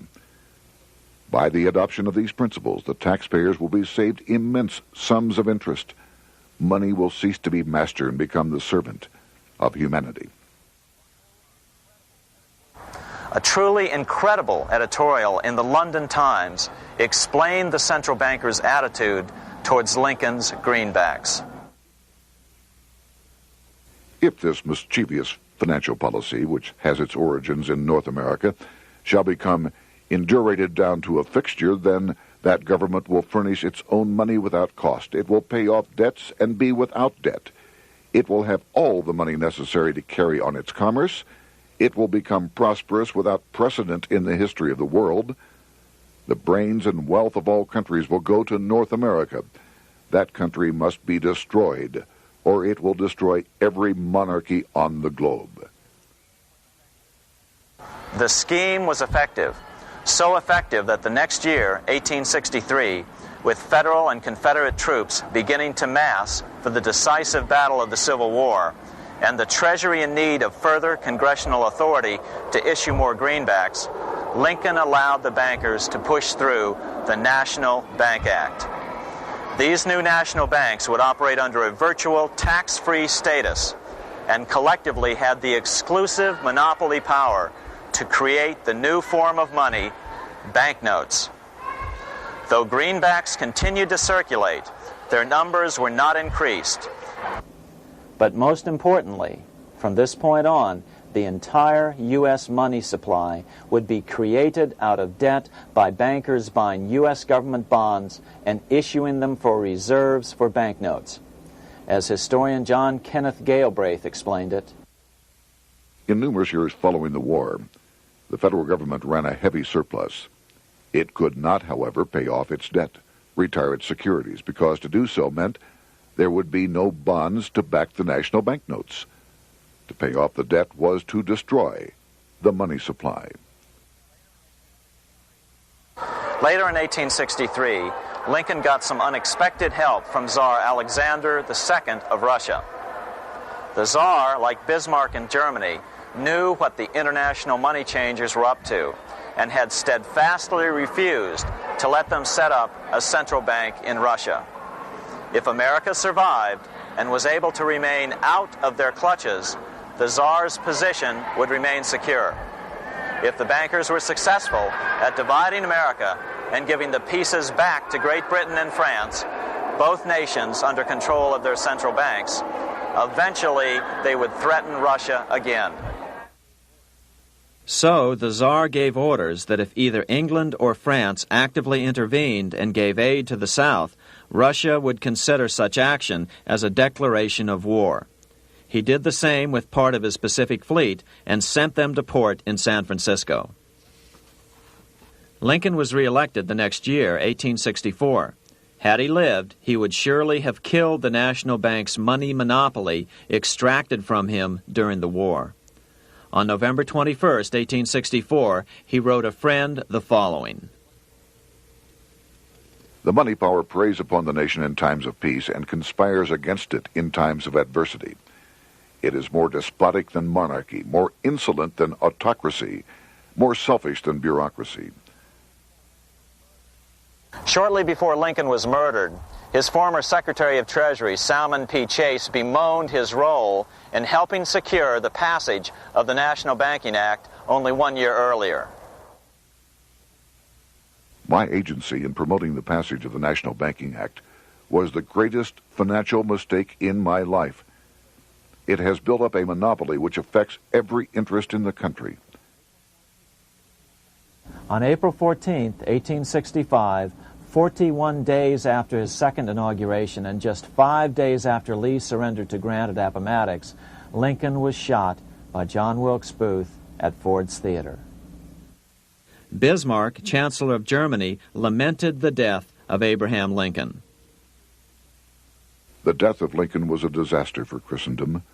There was no man in the United States great enough to wear his boots. I fear that foreign bankers, with their craftiness and tortuous tricks, will entirely corrupt the exuberant riches of America and use it systematically to corrupt modern civilization. They will not hesitate to plunge the whole of Christendom into wars and chaos in order that the earth should become their inheritance. Bismarck well understood the money changers' plan. Allegations that international bankers were responsible for Lincoln's assassination surfaced in Canada 70 years later in 1934. Gerald G. McGeer, a popular and well-respected Canadian attorney, revealed this stunning charge in a 5-hour speech before the Canadian House of Commons, blasting Canada's debt-based money system. Remember, it was 1934, the height of the Great Depression, which was ravaging Canada as well. McGeer had obtained evidence deleted from the public record, provided to him by Secret Service agents at the trial of John Wilkes Booth after Booth's death. McGeer said it showed that Booth was a mercenary working for the international bankers. According to an article in the Vancouver Sun of May 2nd, 1934, Abraham Lincoln, the martyred emancipator of the slaves, was assassinated through the machinations of a group representative of the international bankers who feared the United States president's national credit ambitions. There was only one group in the world at that time who had any reason to desire the death of Lincoln. They were the men opposed to his national currency program and who had fought him throughout the whole Civil War on his policy of greenback currency. Interestingly, McGeer claimed that Lincoln was assassinated not only because international bankers wanted to reestablish a central bank in America, but because they also wanted to base America's currency on gold. Gold they controlled. In other words, put America on a gold standard. Lincoln had done just the opposite by issuing U.S. notes, greenbacks, which were based purely on the good faith and credit of the United States. The article quoted McGeer as saying, "They were the men interested in the establishment of the gold standard and the right of the bankers to manage the currency and credit of every nation in the world. With Lincoln out of the way, they were able to proceed with that plan and did proceed with it in the United States. Within 8 years after Lincoln's assassination, silver was demonetized and the gold standard money system set up in the United States." Not since Lincoln has the U.S. issued debt-free United States notes. These red-sealed bills, which were issued in 1963, were not a new issue from President Kennedy, but merely the old greenbacks reissued year after year. In another act of folly and ignorance, the 1994 Regal Act actually authorized the replacement of Lincoln's greenbacks with debt-based notes. In other words, greenbacks were in circulation in the United States until 1994. Why was silver bad for the bankers and gold good? Simple. Because silver was plentiful in the United States. It was very hard to control. Gold was, and always has been, scarce. Throughout history, it has been relatively easy to monopolize gold, but silver has historically been 15 times more plentiful. With Lincoln out of the way, the money changers' next objective was to gain complete control over America's money. This was no easy task. With the opening of the American West, silver had been discovered in huge quantities. On top of that, Lincoln's greenbacks were generally popular. Despite the European central bankers' deliberate attacks on greenbacks, they continued to circulate in the United States, in fact, until a few years ago. According to historian W. Cleon Skousen, right after the Civil War, there was considerable talk about reviving Lincoln's brief experiment with the constitutional monetary system. Had not the European Money Trust intervened, it would have no doubt become an established institution. it is clear that the concept of America printing her own debt-free money sent shockwaves throughout the European central banking elite. They watched with horror as Americans clamored for more greenbacks. They may have killed Lincoln, but support for his monetary ideas grew. On April 12, 1866, nearly 1 year to the day of Lincoln's assassination, Congress went to work at the bidding of the European central banking interests. It passed the Contraction Act, authorizing the Secretary of the Treasury to begin to retire some of the greenbacks in circulation and thereby contract the money supply. Authors Theodore R. Thorin and Richard F. Warner explained the results of the money contraction in their classic book on the subject, The Truth in Money Book. The hard times which occurred after the Civil War could have been avoided if the greenback legislation had continued as President Lincoln had intended. Instead, there were a series of money panics, what we call recessions, which put pressure on Congress to enact legislation to place the banking system under centralized control. Eventually, the Federal Reserve Act was passed on December 23, 1913.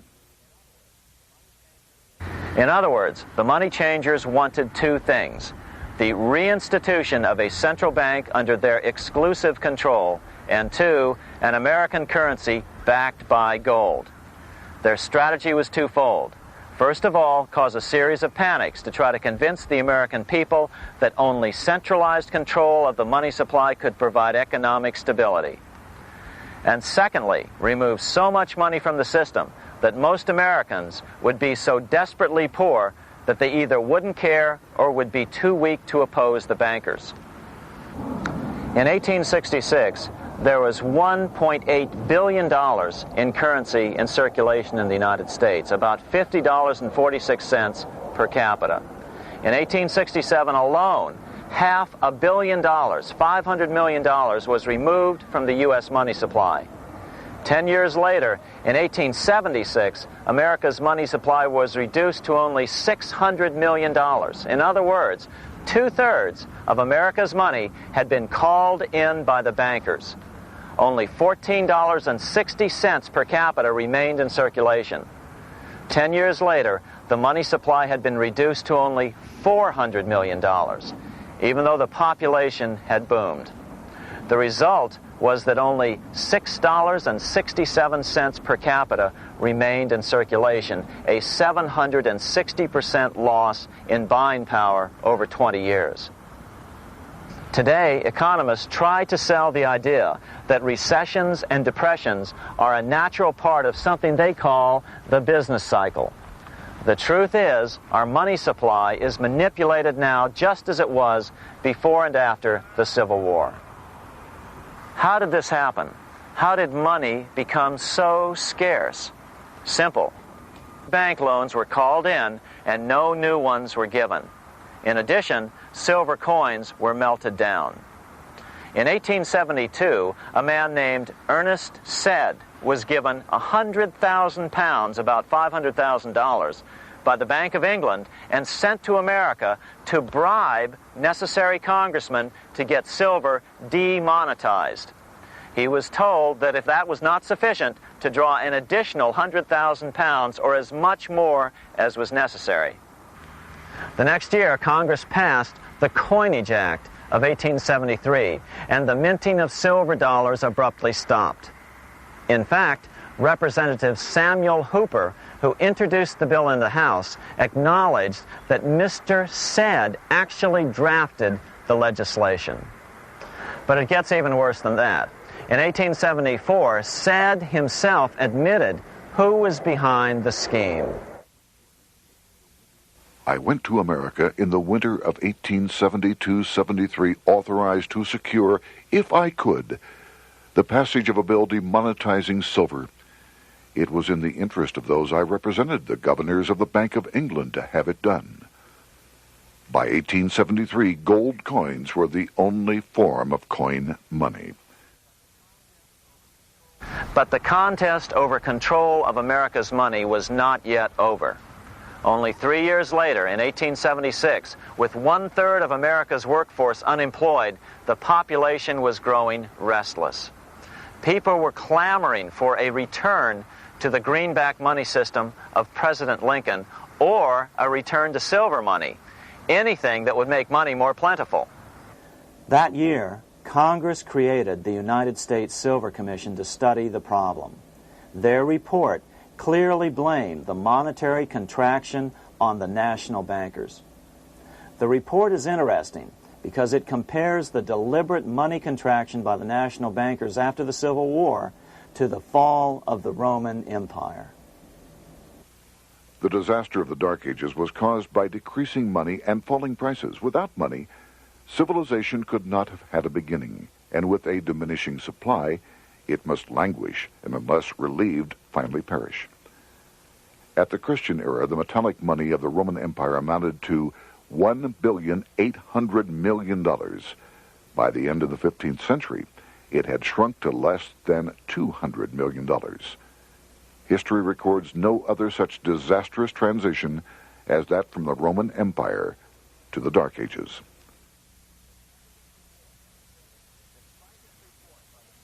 Despite this report by the Silver Commission, Congress took no action. The next year, 1877, riots broke out from Pittsburgh to Chicago. The torches of starving vandals lit up the sky. The bankers huddled to decide what to do. They decided to hang on. Now that they were back in control to a certain extent, they were not about to give it up. At the meeting of the American Bankers Association that year, they urged their membership to do everything in their power to put down the notion of a return to greenbacks. The ABA Secretary, James Buell, authored a letter to the members which blatantly called on the banks to subvert not only Congress, but the press. It is advisable to do all in your power to sustain such prominent daily and weekly newspapers, especially the agricultural and religious press, as will oppose the greenback issue of paper money, and that you will also withhold patronage from all applicants who are not willing to oppose the government issue of money. To repeal the act creating banknotes or to restore to circulation the government issue of money will be to provide the people with money and will therefore seriously affect our individual profits as bankers and lenders. See your congressman at once and engage him to support our interest that we may control legislation. As political pressure mounted in Congress for change, the press tried to turn the American people away from the truth. The New York Tribune put it this way on January 10th, 1878. "The capital of the country is organized at last, and we will see whether Congress will dare to fly in its face." But it didn't work entirely. On February 28, 1878, Congress passed the Sherman Law, allowing the minting of a limited number of silver dollars, ending the 5-year hiatus. This did not end gold backing of the currency, however, nor did it completely free silver.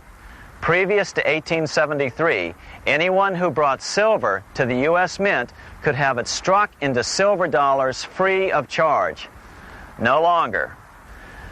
But at least some money began to flow back into the economy again. With no further threat to their control, the bankers loosened up on loans, and the post-Civil War depression was finally ended. 3 years later, the American people elected Republican James Garfield president. Garfield understood how the economy was being manipulated. As a congressman, he had been chairman of the Appropriations Committee and was a member of Banking and Currency. After his inauguration, he slammed the money changers publicly in 1881. Whoever controls the volume of money in any country is absolute master of all industry and commerce. And when you realize that the entire system is very easily controlled, one way or another, by a few powerful men at the top, you will not have to be told how periods of inflation and depression originate. Unfortunately, within a few weeks of making this statement, on July 2nd of 1881, President Garfield was assassinated.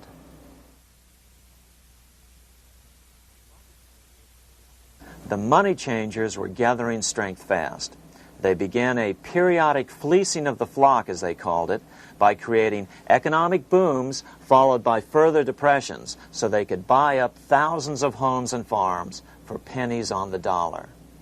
In 1891, the money changers prepared to take the American economy down again, and their methods and motives were laid out with shocking clarity in a memo sent out by the American Bankers Association, the ABA, an organization in which most bankers were members.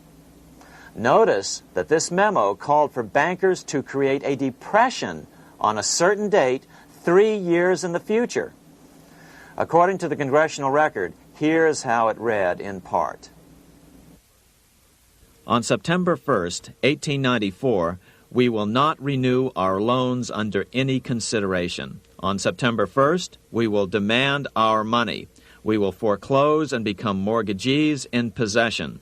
We can take 2/3 of the farms west of the Mississippi and thousands of them east of the Mississippi as well at our price.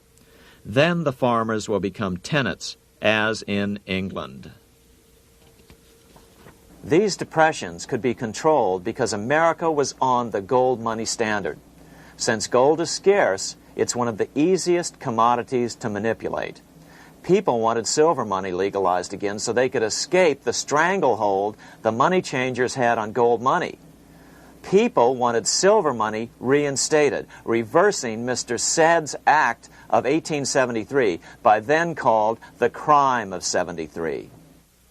By 1896, the issue of more silver money had become the central issue in the presidential campaign. William Jennings Bryan, a senator from Nebraska, ran for president as a Democrat on the free silver issue. At the Democratic National Convention in Chicago, he made an emotional speech which won him the nomination entitled Crown of Thorns and Cross of Gold. Though Bryan was only 36 years old at the time, this speech is widely regarded as the most famous oration ever made before a political convention. In the dramatic conclusion, Bryan said, "We will answer their demand for a gold standard by saying to them, you shall not press down upon the brow of labor this crown of thorns. You shall not crucify mankind upon a cross of gold." The bankers lavishly supported the Republican candidate, William McKinley, who favored the gold standard. The resulting contest was amongst the most fiercely contested presidential races in American history. Bryan made over 600 speeches in 27 states. The McKinley campaign got manufacturers and industrialists to inform their employees that if Bryan were elected, all factories and plants would close and there would be no work. The ruse succeeded. McKinley beat Bryan by a small margin. Bryan ran for president again in 1900 and in 1908, but fell short each time. During the 1912 Democratic Convention, Bryan was a powerful figure who helped Woodrow Wilson win the nomination. When Wilson became president, he appointed Bryan as Secretary of State, but Bryan soon became disenchanted with the Wilson administration. Bryan served only 2 years in the Wilson administration before resigning in 1915 over the highly suspicious sinking of the Lusitania, the event which was used to drive America into World War I. Although William Jennings Bryan never gained the presidency, his efforts delayed the money changers for 17 years from attaining their next goal, a new, privately owned central bank for America.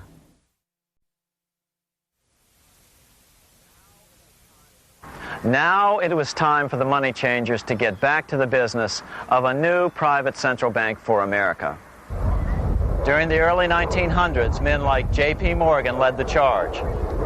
One final panic would be necessary to focus the nation's attention on the supposed need for a central bank.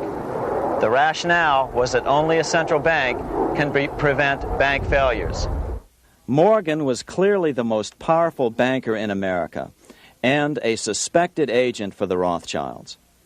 Morgan had helped finance John D. Rockefeller's Standard Oil empire.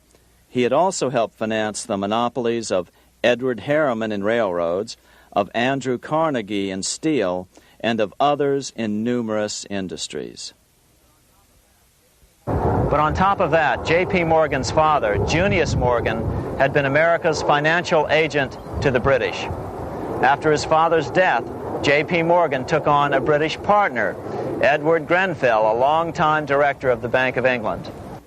In fact, upon Morgan's death, his estate contained only a few $1 million. The bulk of the securities most people thought he owned were in fact owned by others.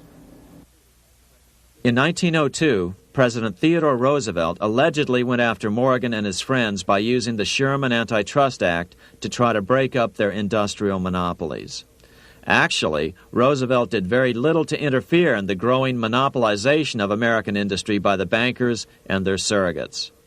For example, Roosevelt supposedly broke up the Standard Oil monopoly, but it wasn't really broken at all. It was merely divided into 7 corporations, all still controlled by the Rockefellers. The public was aware of this thanks to political cartoonists like Thomas Nast, who referred to the bankers as the money trust. By 1907, the year after Teddy Roosevelt's re-election, Morgan decided it was time to try for a central bank again. Using their combined financial muscle, Morgan and his friends were secretly able to crash the stock market.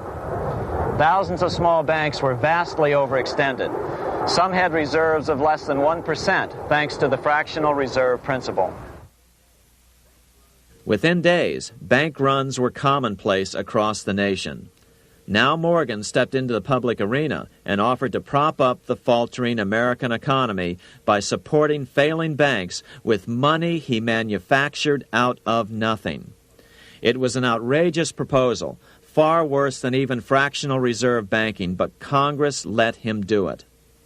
Morgan manufactured $200 million worth of this completely reserveless private money and bought things with it, paid for services with it, and sent some of it to his branch banks to lend out at interest. His plan worked. Soon, the public regained confidence in money in general and quit hoarding their currency. But as a result, banking power was further consolidated into the hands of a few large banks. By 1908, the panic was over, and Morgan was hailed as a hero by the president of Princeton University, a man by the name of Woodrow Wilson. All this trouble could be averted if we appointed a committee of 6 or 7 public-spirited men like J.P. Morgan to handle the affairs of our country. Economics textbooks would later explain that the creation of the Federal Reserve System was the direct result of the panic of 1907. Quote, "With its alarming epidemic of bank failures, the country was fed up once and for all with the anarchy of unstable private banking," close quote. But Minnesota Congressman Charles A. Lindbergh Sr., the father of the famous aviator Lucky Lindy, later explained that the panic of 1907 was really just a scam. Those not favorable to the money trust could be squeezed out of business and the people frightened into demanding changes in the banking and currency laws which the money trust would frame. So, since the passage of the National Bank Act of 1863, the money changers had been able to create a series of booms and busts. The purpose was not only to fleece the American public of their property, but to later claim that the banking system was basically so unstable that it had to be consolidated into a central bank once again.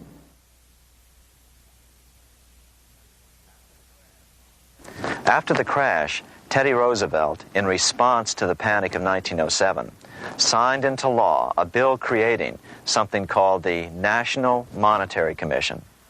The commission was to study the banking problem and make recommendations to Congress.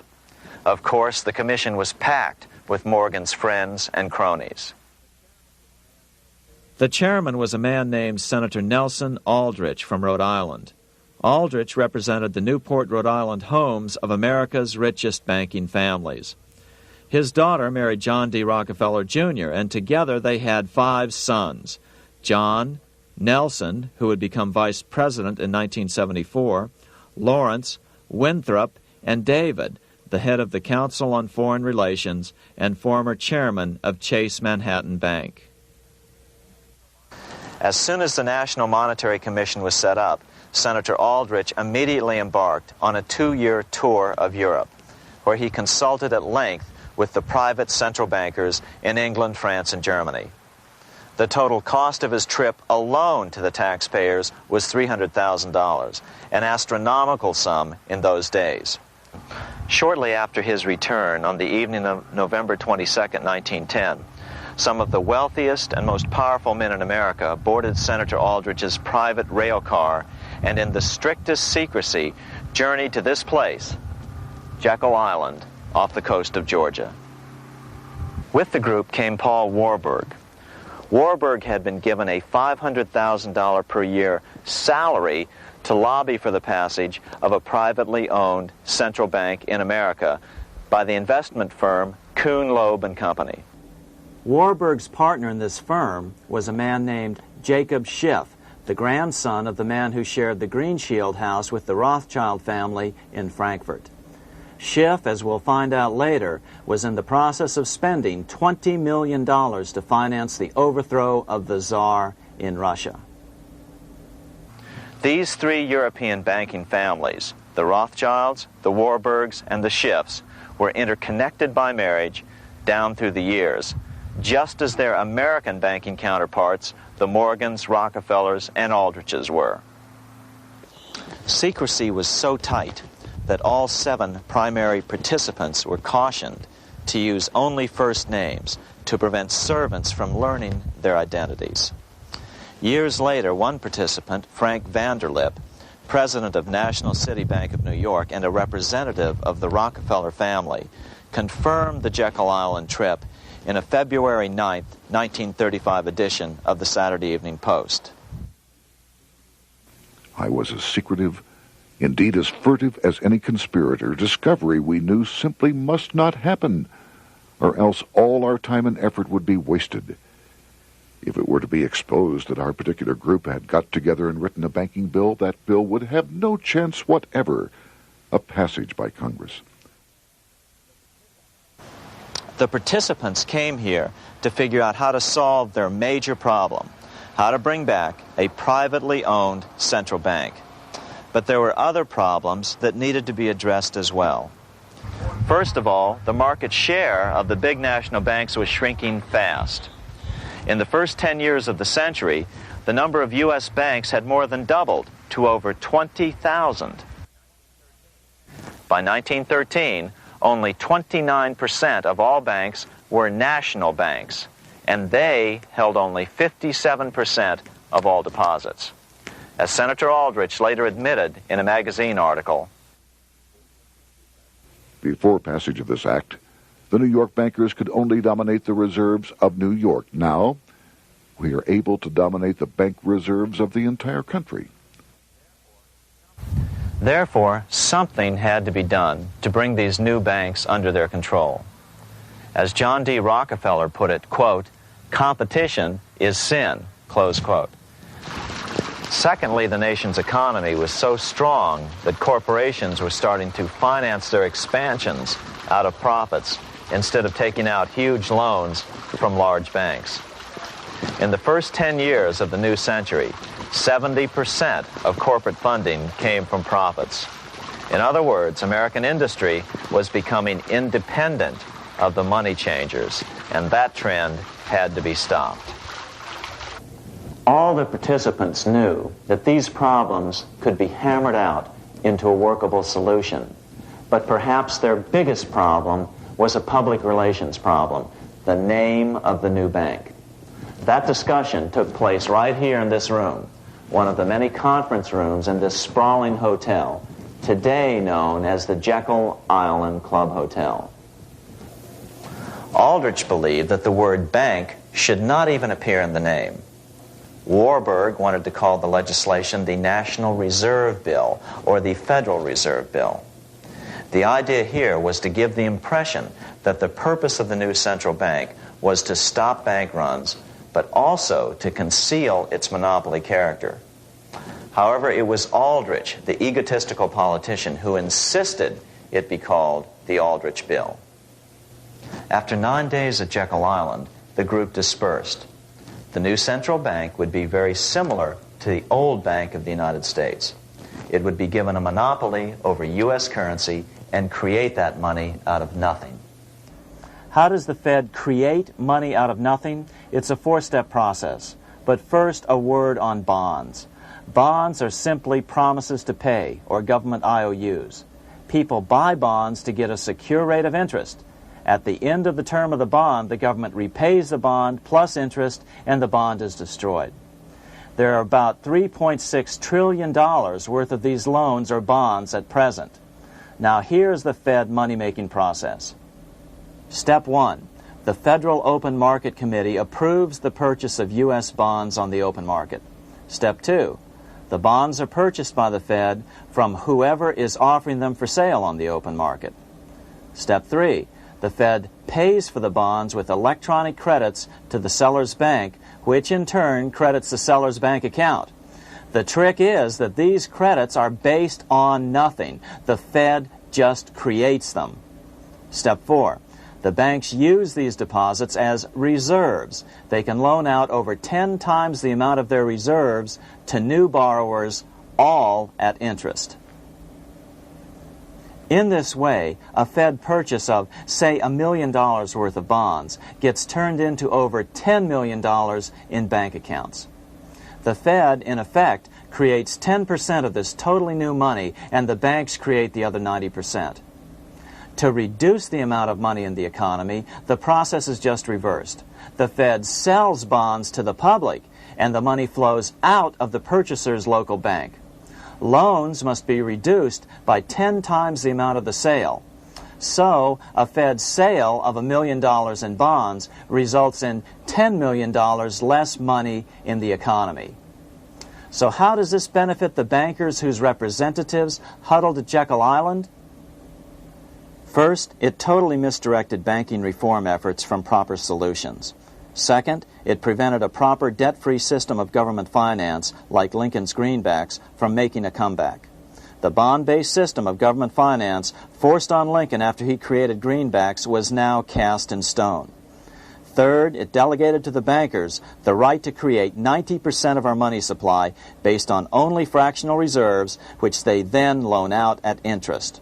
Fourth, it centralized overall control of our nation's money supply in the hands of a few men. Fifth, it established a central bank with a high degree of independence from effective political control. Soon after its creation, the Fed's great contraction in the early 1930s would cause the Great Depression. This independence has been enhanced since then through additional laws. In order to fool the public into thinking the government retained control, the plan called for the Fed to be run by a board of governors appointed by the President and approved by the Senate. But all the bankers had to do was to be sure their men got appointed to the board of governors. That wasn't hard. Bankers have money, and money buys influence over politicians. Once the participants left Jekyll Island, the public relations blitz was on. The big New York banks put together an educational fund of $5 million to finance professors at respected universities to endorse the new bank. Woodrow Wilson at Princeton was one of the first to jump on the bandwagon. But the bankers' subterfuge didn't work. The Aldrich Bill was quickly identified as the bankers' bill, a bill to benefit only what became known as the money trust. As Congressman Lindbergh put it during the congressional debate, the Aldrich Plan is the Wall Street Plan. It means another panic, if necessary, to intimidate the people. Aldrich, paid by the government to represent the people, proposes a plan for the trusts instead. seeing they didn't have the votes to win in Congress, the Republican leadership never brought the Aldrich bill to a vote. The bankers quietly decided to move to track 2, the Democratic alternative. They began financing Woodrow Wilson as the Democratic nominee. As respected historian James Perloff put it, Wall Street financier Bernard Baruch was put in charge of Wilson's education. Baruch brought Wilson to the Democratic Party headquarters in New York in 1912, leading him like one would a poodle on a string. Wilson received an indoctrination course from the leaders convened there. So now the stage was set. The money changers were poised to install their privately owned central bank once again. The damage President Andrew Jackson had done 76 years earlier had been only partly repaired with the passage of the National Bank Act during the Civil War. Since then, the battle had raged on across the decades. The Jacksonians became the Greenbackers, who became the hardcore supporters of William Jennings Bryan. With Bryan leading the charge, these opponents of the money changers, ignorant of Baruch's tutelage, now threw themselves behind Democrat Woodrow Wilson. They and Bryan would soon be betrayed.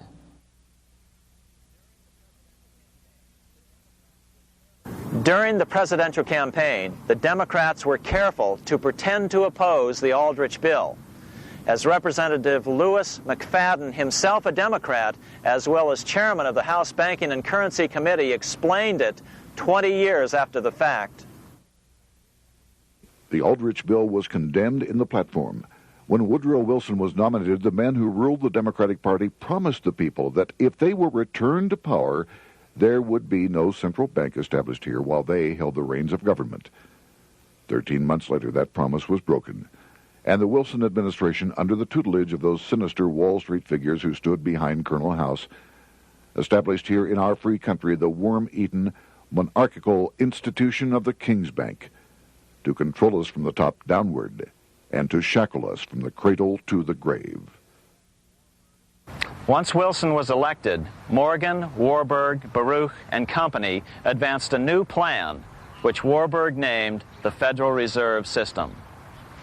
The Democratic leadership hailed the new bill, called the Glass-Owen Bill, as something radically different from the Aldrich bill.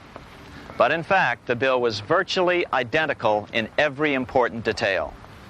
In fact, so vehement were the Democratic denials of similarity that Paul Warburg, the father of both bills, had to step in to reassure his paid friends in Congress that the two bills were virtually identical.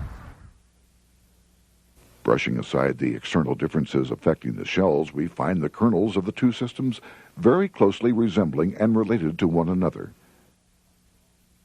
But that admission was for private consumption only.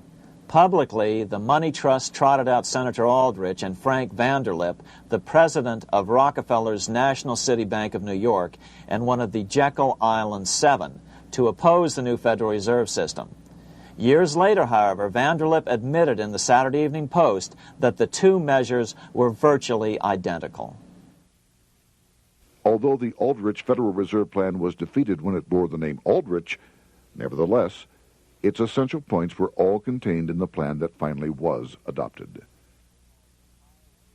As Congress neared a vote, they called Ohio attorney Alfred Crozier to testify. Crozier noted the similarities between the Aldrich bill and the Glass-Owen bill. The bill grants just what Wall Street and the big banks for 25 years have been striving for: private instead of public control of currency. It, the Glass-Owen bill, does this as completely as the Aldrich bill. Both measures rob the government and the people of all effective control over the public's money and vest in the banks exclusively the dangerous power to make money among the people scarce or plenty. During the debate on the measure, senators complained that the big banks were using their financial muscle to influence the outcome. "There are bankers in this country who are enemies of the public welfare," said one senator. What an understatement. Despite the charges of deceit and corruption, the bill was finally snuck through the Senate on December 22, 1913, after most senators had left town for the holidays, after having been assured by the leadership that nothing would be done until long after the Christmas recess. On the day the bill was passed, Congressman Lindbergh prophetically warned his countrymen that this act establishes the most gigantic trust on earth. When the president signs this bill, the invisible government by the monetary power will be legalized. The people may not know it immediately, but the day of reckoning is only a few years removed. The worst legislative crime of the ages is perpetrated by this banking bill. On top of all this, only weeks earlier, Congress had finally passed a bill legalizing income tax. Why was the income tax law important? Because bankers finally had in place a system which would run up a virtually unlimited federal debt. How would the interest on this debt be repaid? Never mind the principal. Remember, a privately owned central bank creates the principal out of nothing. The federal government was small then. Up to then, it had subsisted merely on tariffs and excise taxes. No, just as with the Bank of England, the interest payments had to be guaranteed by direct taxation of the people. the money changers knew that if they had to rely on contributions from the states, eventually the individual state legislatures would revolt and either refuse to pay the interest on their own money or at least bring political pressure to bear to keep the debt small. It is interesting to note that in 1895, the Supreme Court had found a similar income tax law to be unconstitutional. The Supreme Court even found a corporate income tax law unconstitutional in 1909. As a result, Senator Aldrich hustled a bill for a constitutional amendment allowing income tax through the Congress. The proposed 16th Amendment to the Constitution was then sent to the state legislatures for approval. But some critics claim that the 16th Amendment was never ratified by the necessary 3/4 of the states. In other words, the 16th Amendment may not be legal. But the money changers were in no mood to debate the fine points.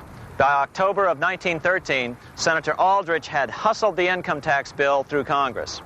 Without the power to tax the people directly and bypass the states, the Federal Reserve Bill would be far less useful to those who wanted to drive America deeply into their debt. A year after the passage of the Federal Reserve Bill, Congressman Lindbergh explained how the Fed created what we have come to call the business cycle and how they use it to their advantage. To cause high prices, all the Federal Reserve Board will do will be to lower the rediscount rate, producing an expansion of credit and a rising stock market. Then, when businessmen are adjusted to these conditions, it can check prosperity in mid-career by arbitrarily raising the rate of interest. It can cause the pendulum of a rising and falling market to swing gently back and forth by slight changes in the discount rate, or cause violent fluctuations by a greater rate variation. And in either case, it will possess inside information as to financial conditions and advanced knowledge of the coming change, either up or down. This is the strangest, most dangerous advantage ever placed in the hands of a special privileged class by any government that ever existed. The system is private, conducted for the sole purpose of obtaining the greatest possible profits from the use of other people's money. They know in advance when to create panics to their advantage. They also know when to stop panic. Inflation and deflation work equally well for them when they control finance. Congressman Lindbergh was correct on all points. What he didn't realize was that most European nations had already fallen prey to the central bankers decades or centuries earlier. But he also mentions the interesting fact that only 1 year later the Fed had cornered the market in gold. This is how he put it, quote, "Already the Federal Reserve banks have cornered the gold and gold certificates," close quote. But Congressman Lindbergh was not the only critic of the Fed. Congressman Lewis McFadden, the chairman of the House Banking and Currency Committee from 1920 to 1931, remarked that the Federal Reserve Act brought about a superstate controlled by international bankers and international industrialists acting together to enslave the world for their own pleasure. Notice how McFadden saw the international character of the stockholders of the Federal Reserve. Another chairman of the House Banking and Currency Committee in the 1960s, Wright Patman from Texas, put it this way. In the United States today, we have in effect two governments. We have the duly constituted government, then we have an independent, uncontrolled, and uncoordinated government in the Federal Reserve System, operating the money powers which are reserved to Congress by the Constitution. Even the inventor of the electric light, Thomas Edison, joined the fray in criticizing the system of the Federal Reserve. If our nation can issue a dollar bond, it can issue a dollar bill. The element that makes the bond good makes the bill good also. The difference between the bond and the bill is the bond lets money brokers collect twice the amount of the bond and an additional 20%, whereas the currency pays nobody but those who contribute directly in some useful way. It is absurd to say that our country can issue $30 million in bonds and not $30 million in currency. Both are promises to pay, but one promise fattens the usurers, and the other helps the people. 3 years after the passage of the Federal Reserve Act, even President Wilson began to have second thoughts about what had been unleashed during his first term in office. We have come to be one of the worst ruled, one of the most completely controlled governments in the civilized world, no longer a government of free opinion, no longer a government by a vote of the majority, but a government by the opinion and duress of a small group of dominant men. Some of the biggest men in the United States in the field of commerce and manufacture are afraid of something. They know that there is a power somewhere so organized, so subtle, so watchful, so interlocked, so complete, so pervasive, that they had better not speak above their breath when they speak in condemnation of it. Before his death in 1924, President Wilson realized the full extent of the damage he had done to America when he confessed, "I have unwittingly ruined my government." So finally, the money changers, those who profit by manipulating the amount of money in circulation, had their privately owned central bank installed again in America. The major newspapers, which they also owned, hailed passage of the Federal Reserve Act of 1913, telling the public that now depressions could be scientifically prevented. The fact of the matter was that now depressions could be scientifically created.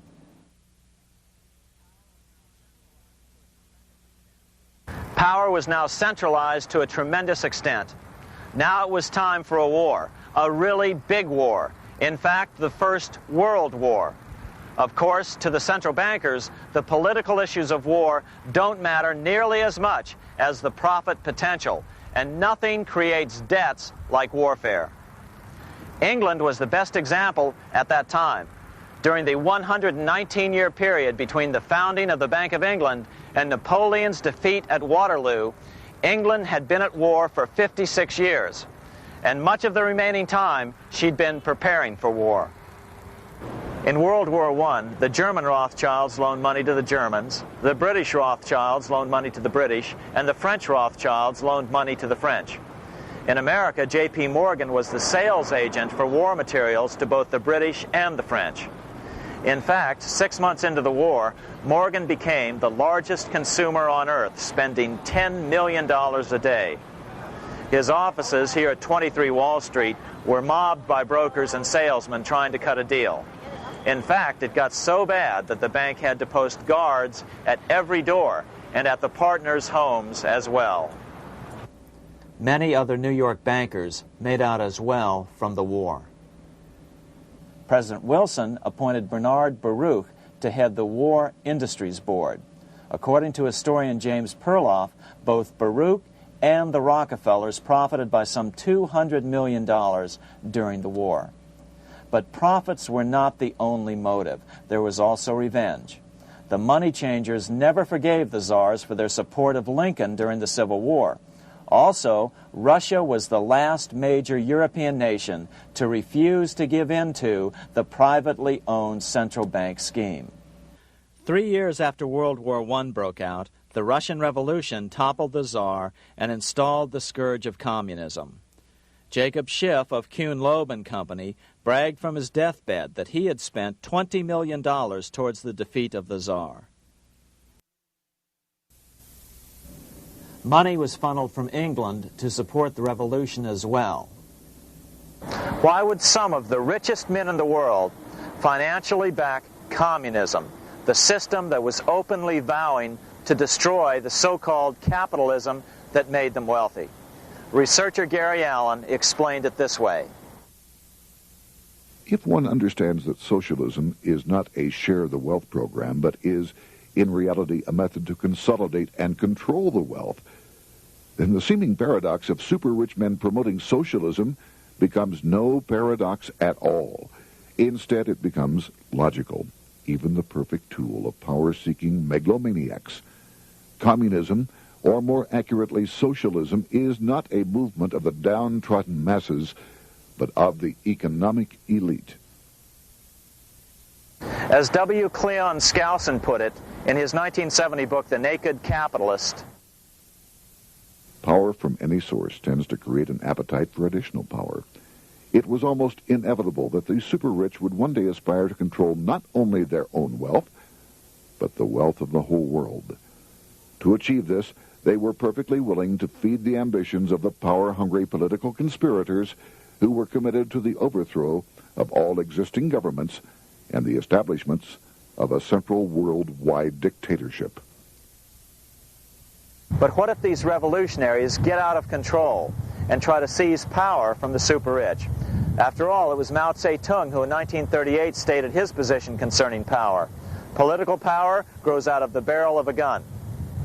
The Wall Street, London axis elected to take the risk. The master planners attempted to control revolutionary communist groups by feeding them vast quantities of money when they obeyed and contracting their money supply or even financing their opposition if they got out of control. Lenin began to understand that although he was the absolute dictator of the new Soviet Union, he was not pulling the financial strings.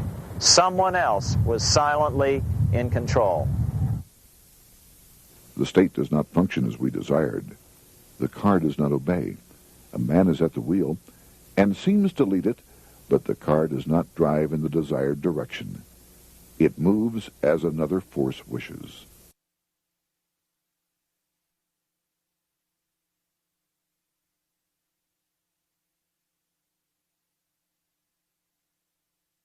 Who is behind it? Representative Louis T. McFadden, the chairman of the House Banking and Currency Committee throughout the 1920s and into the Great Depression years of the 1930s, explained it this way. The course of Russian history has indeed been greatly affected by the operations of international bankers. The Soviet government has been given United States Treasury funds by the Federal Reserve Board, acting through the Chase Bank. England has drawn money from us through the Federal Reserve banks and has relent it at high rates of interest to the Soviet government. The Dnipro Dam was built with funds unlawfully taken from the United States Treasury by the corrupt and dishonest Federal Reserve Board and the Federal Reserve banks. In other words, the Fed and the Bank of England, at the behest of the international bankers who controlled them, were creating a monster, one which would fuel 7 decades of unprecedented communist revolution, warfare, and most importantly, debt. In case you think there's some chance that the money changers got communism going and then lost control, in 1992, the Washington Times reported that Russian President Boris Yeltsin was upset that most of the incoming foreign aid was being siphoned off, quote, straight back into the coffers of Western banks in debt service, close quote. No one in his right mind would claim that a war as large as World War I had a single cause. Wars are complex things with many causative factors. But on the other hand, it would also be equally foolish to ignore as a prime cause of World War I those who would profit the most from the war. The role of the money changers is no wild conspiracy theory. They had a motive, a short-ranged, self-serving motive, as well as a long-range political motive of advancing totalitarian governments, with the money changers maintaining the financial clout to control whatever politician might emerge as the leader. Next, we'll see what the money changers' ultimate political goal is for the world.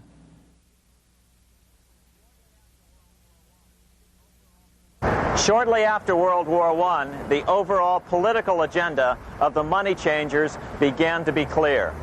Now that they controlled national economies individually, the next step was the ultimate form of consolidation, world government.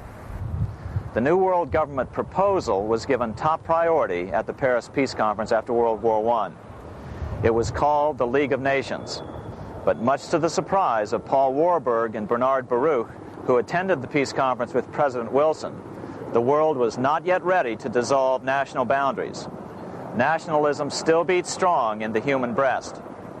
For example, Lord Curzon, the British Foreign Secretary, called the League of Nations a good joke, even though it was the stated policy of the British government to support it. To the humiliation of President Wilson, the U.S. Congress wouldn't ratify the League either, despite the fact that it had been ratified by many other nations. Without money flowing from the U.S. Treasury, the League died. After World War I, the American public had grown tired of the internationalist policies of Democrat Woodrow Wilson. In the presidential election of 1920, Republican Warren Harding won a landslide victory with over 60% of the vote. Harding was an ardent foe of both Bolshevism and the League of Nations. His election, which opened a 12-year run of Republican presidents in the White House, led to an unprecedented era of prosperity known as the Roaring Twenties. Despite the fact that the war had brought America a debt 10 times larger than its Civil War debt, still the American economy surged. Gold had poured into the country during the war, and it continued to do so afterwards. In the early 1920s, the governor of this bank, the Federal Reserve Bank of New York, a man named Benjamin Strong, met frequently with the secretive and eccentric governor of the Bank of England, Montague Norman. Norman was determined to replace the gold England had lost to the U.S. during World War I and return the Bank of England to its former position of dominance in world finance. On top of that, rich with gold, the American economy might get out of control again, just like it had done after the Civil War. During the next 8 years, under the presidencies of Harding and Coolidge, the huge federal debt built up during World War I was cut by 38%, down to $16 billion, the greatest percentage drop in U.S. history. During the election of 1920, Warren Harding and Calvin Coolidge ran against James Cox, the governor of Ohio, and the little-known Franklin D. Roosevelt, who had previously risen to no higher post than President Wilson's Assistant Secretary of the Navy. After his inauguration, Harding moved quickly to formally kill the League of Nations. Then he quickly moved to reduce domestic taxes while raising tariffs to record heights. Now, this was a revenue policy of which most of the Founding Fathers would certainly have approved. His second year in office, Harding took ill on a train trip in the West and suddenly died. Although no autopsy was performed, the cause was said to be either pneumonia or food poisoning. When Coolidge took over, he continued Harding's domestic economic policy of high tariffs on imports while cutting income taxes. As a result, the economy grew at such a rate that net revenue still increased. Now that had to be stopped. So just as they'd done so frequently before, the money changers decided it was time to crash the American economy. The Federal Reserve began flooding the country with money. They increased the money supply by 62% during these years. Money was plentiful. This is why it was known as the Roaring Twenties. Before his death in 1919, former President Teddy Roosevelt warned the American people what was going on. As reported in the March 27, 1922 edition of the New York Times, Roosevelt said, "These international bankers and Rockefeller Standard Oil interests control the majority of newspapers and the columns of these papers to club into submission or drive out of public office officials who refuse to do the bidding of the powerful, corrupt cliques which compose the invisible government." Just one day before, in the New York Times, the mayor of New York, John Hylan, quoted Roosevelt and blasted those he saw as taking control of America, its political machinery, and its press. The warning of Theodore Roosevelt has much timeliness today, for the real menace of our republic is this invisible government which, like a giant octopus, sprawls its slimy length over city, state, and nation. It seizes in its long and powerful tentacles our executive officers, our legislative bodies, our schools, our courts, our newspapers, and every agency created for the public protection.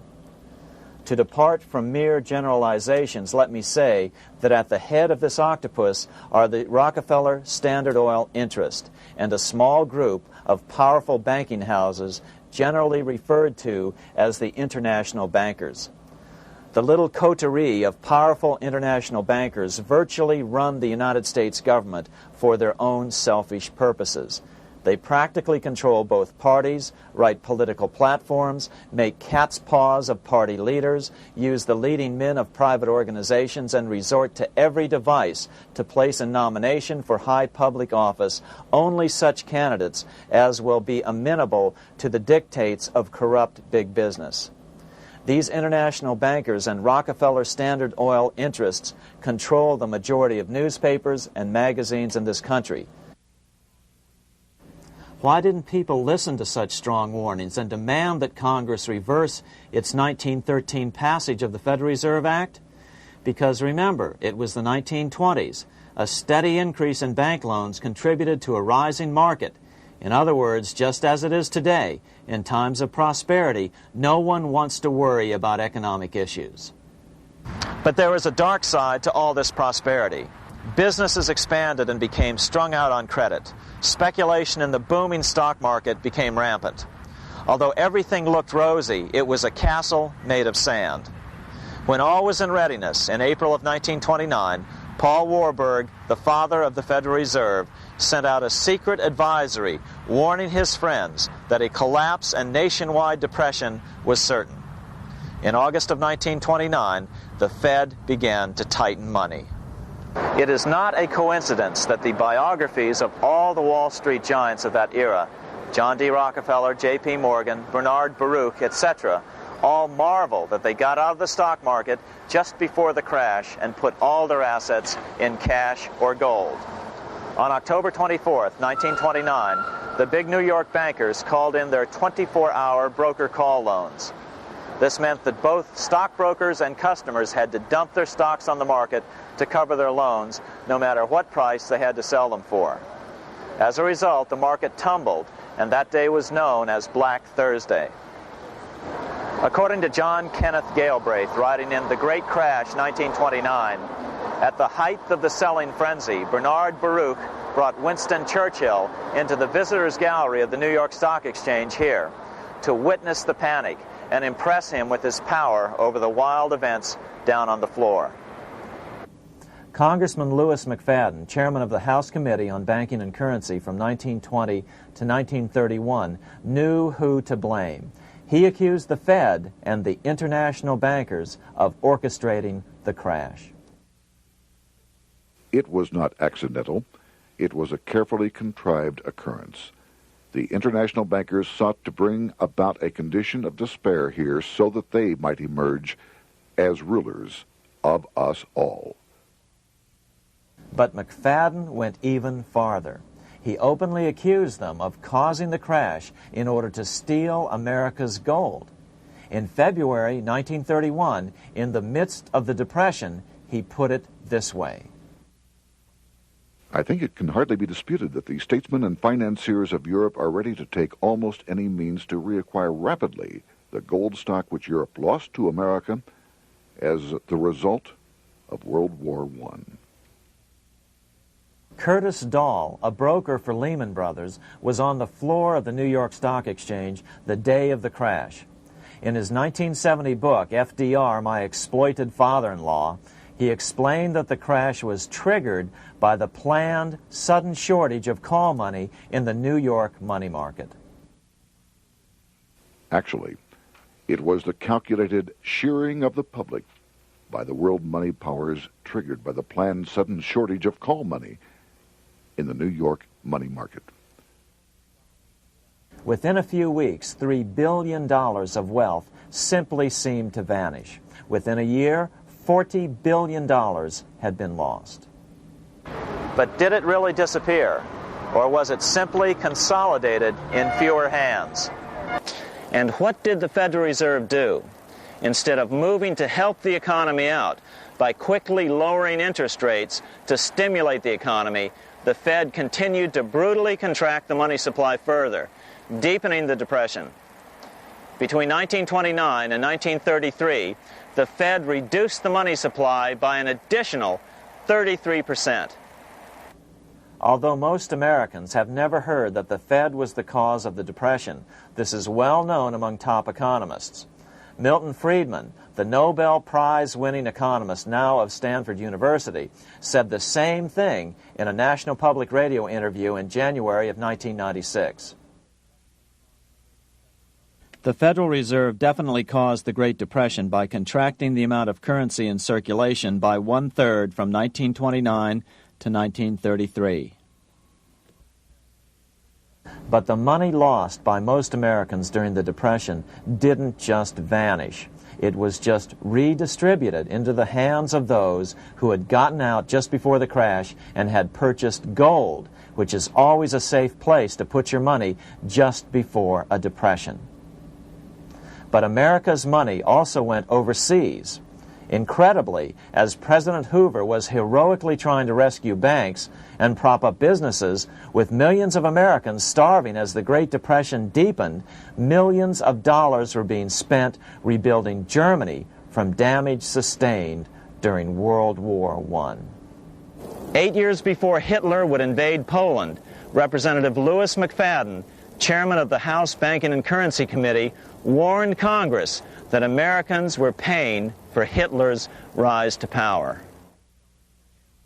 After World War I, Germany fell into the hands of the German international bankers.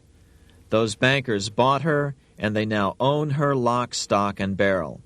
They have purchased her industries, they have mortgages on her soil, they control her production, they control all her public utilities. The international German bankers have subsidized the present government of Germany, and they have also supplied every dollar of the money Adolf Hitler has used in his lavish campaign to build up a threat to the government of Brüning.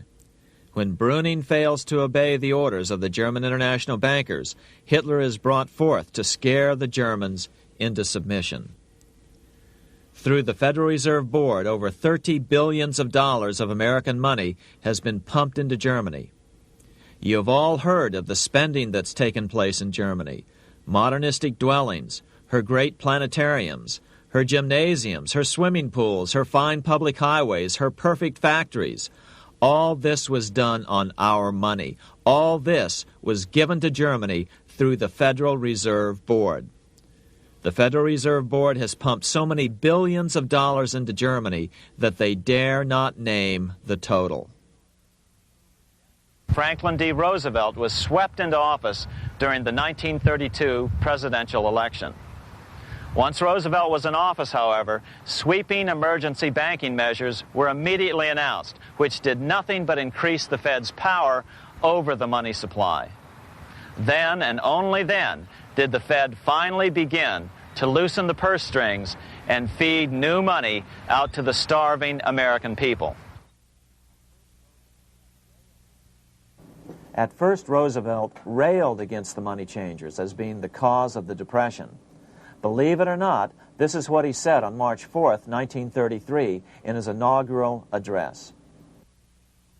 Practices of the unscrupulous money changers stand indicted in the court of public opinion, rejected by the hearts and minds of men. The money changers have fled from their high seats in the temple of our civilization. But 2 days later, Roosevelt declared a bank holiday and closed all banks. Later that year, Roosevelt outlawed private ownership of all gold bullion and all gold coins with the exception of rare coins. Most of the gold in the hands of the average American was in the form of gold coins. The new decree was, in effect, a confiscation. Those who didn't comply risk as much as 10 years in prison and a $10,000 fine, the equivalent of $100,000 today. Out in small-town America, some people didn't trust Roosevelt's order.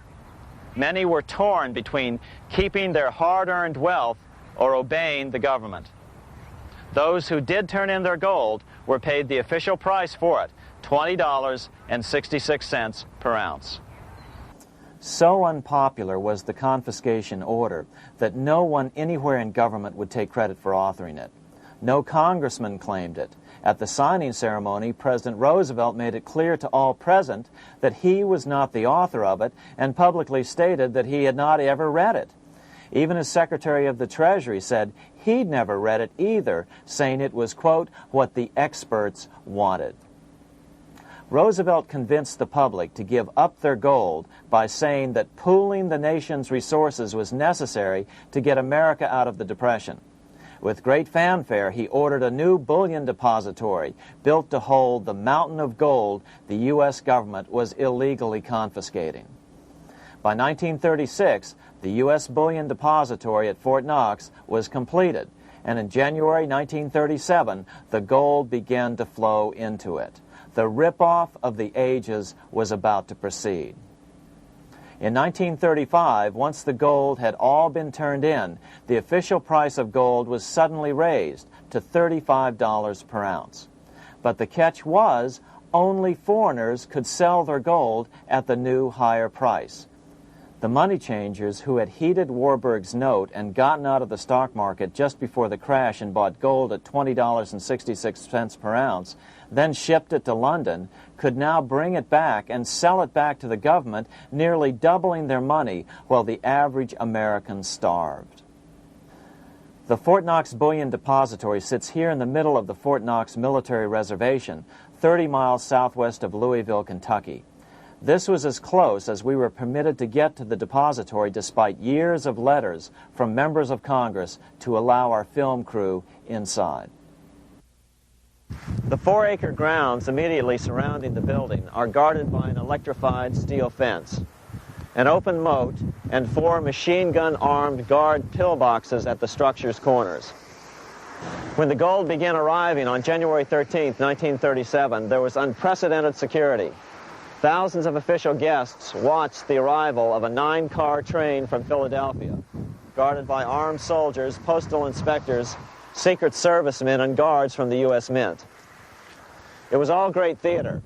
America's gold supply from across the land had been pooled, supposedly for the public benefit, and then safely tucked into Fort Knox. But all that security would soon be breached by the government itself. Now the stage was set for a really big war, one which would pile up debt far beyond that of World War I. For example, in 1944 alone, the U.S. national income was only $183 billion, yet $103 billion was spent on the war. This was 30 times the spending rate during World War I. In fact, the American taxpayer picked up 55% of the total Allied cost of the war. But equally important, virtually every nation involved in World War II greatly multiplied their debt. In the U.S., for example, federal debt went from $43 billion in 1940 up to $257 billion in 1950, an increase of 598%. Between 1940 and 1950, Japanese debt swelled 1,348%. French debt grew 583%, and Canadian debt soared 417%. After the war, the world was now divided into 2 economic camps: communist command economies on the one hand versus monopoly capitalists on the other, set to fight it out in one perpetual and highly profitable arms race. It was finally time for the central bankers to embark in earnest on their 3-step plan to centralize the economic systems of the entire world and finally bring about their global government or New World Order. The phases of this plan were: Step 1, central bank domination of national economies worldwide. Step 2, centralize regional economies through organizations such as the European Monetary Union and regional trade unions such as NAFTA. Step 3, centralize the world economy through a world central bank, a world money, and ending national independence through abolition of all tariffs by treaties like GATT. Step 1 was completed long ago. Steps 2 and 3 are far advanced, nearing completion. What about gold? Among central banks, the largest holder of gold is now the IMF. It and central banks now control 2/3 of the world's gold supply, giving them the ability to manipulate the gold market. Remember the money changer's golden rule: he who has the gold makes the rules. But before we get into solutions to our problem, let's take a look at what happened to all that gold in Fort Knox. Because if we don't understand that the gold has been stolen, we'll allow ourselves to be stampeded into the wrong solution, a gold-backed currency. Most Americans still believe that the gold is still here at Fort Knox. At the end of World War II, Fort Knox contained over 700 million ounces of gold, an incredible 70% of all the gold in the world. How much remains? No one knows. Despite the fact that federal law requires an annual physical audit of Fort Knox gold, the Treasury has consistently refused to conduct one. The truth is that a reliable audit of whatever remains here has not been conducted since President Eisenhower ordered one in 1953. Where did America's gold in Fort Knox go? Over the years, it was sold off to European money changers at the $35 per ounce price. Remember, this was during a time when it was illegal for Americans to buy any of their own gold from Fort Knox.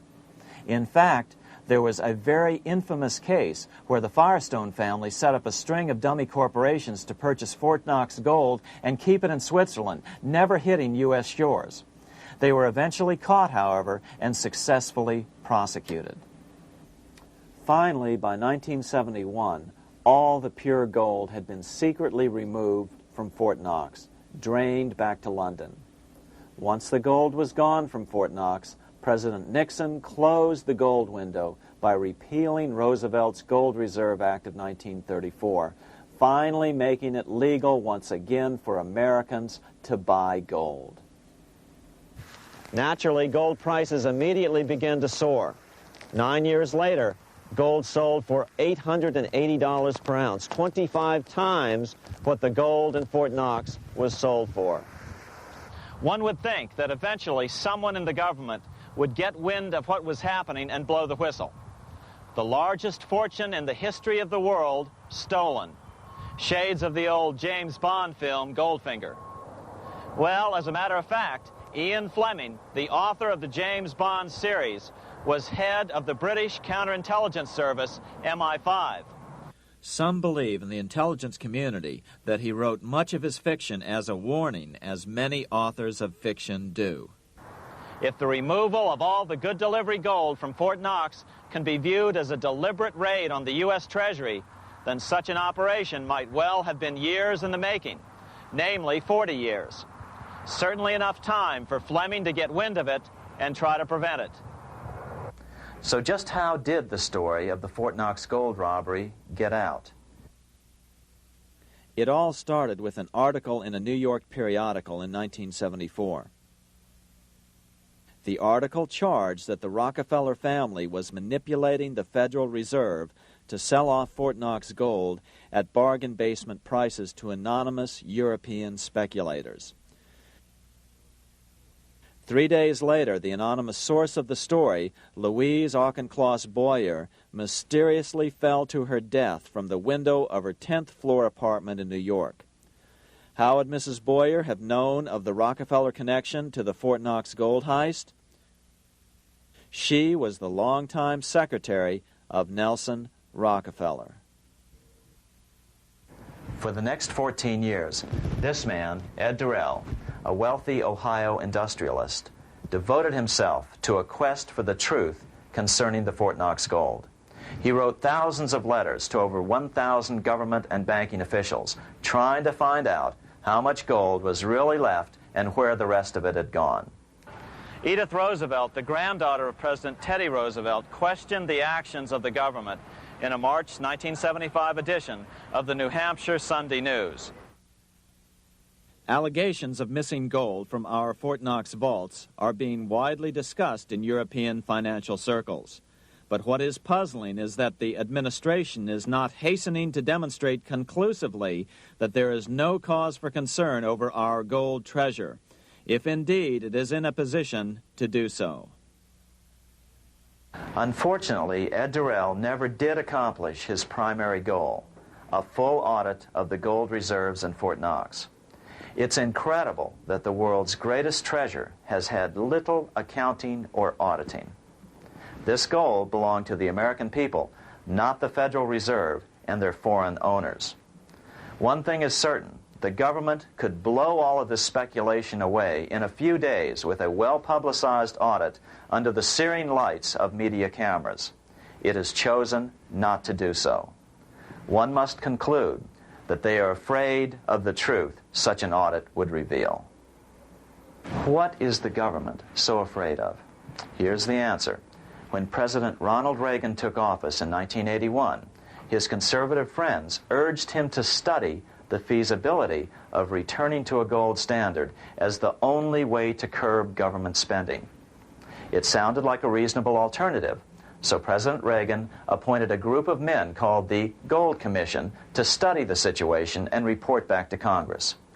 What Reagan's Gold Commission reported back to Congress in 1982 was the following shocking revelation concerning gold. The U.S. Treasury owned no gold at all.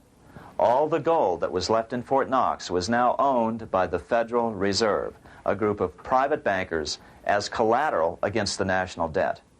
The truth of the matter is that never before has so much money been stolen from the hands of the general public and put into the hands of a small group of private investors, the money changers.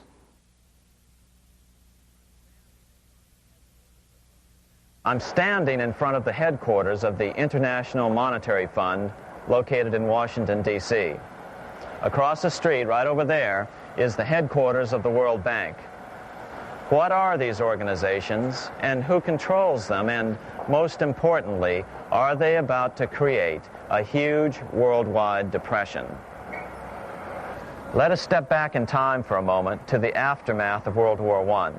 People were tired of war, so under the guise of peacemaking, the international bankers devised a plan to consolidate power even further. Claiming only an international government would stem the tide of world wars, the money changers pushed forward a proposal for world government which stood on three legs. A world central bank to be called the Bank of International Settlements, a world judiciary to be called the World Court located in The Hague, the Netherlands, and a world executive and legislature to be called the League of Nations. As President Clinton's mentor, Georgetown historian Carroll Quigley wrote in his 1966 book, Tragedy and Hope, the powers of financial capitalism had a far-reaching plan, nothing less than to create a world system of financial control in private hands, able to dominate the political system of each country and the economy of the world as a whole. This system was to be controlled in a feudalistic fashion by the central banks of the world, acting in concert by secret agreements arrived at in frequent meetings and conferences. The apex of the system was to be the Bank for International Settlements in Bâle, Switzerland, a private bank owned and controlled by the world central banks, which were themselves private corporations.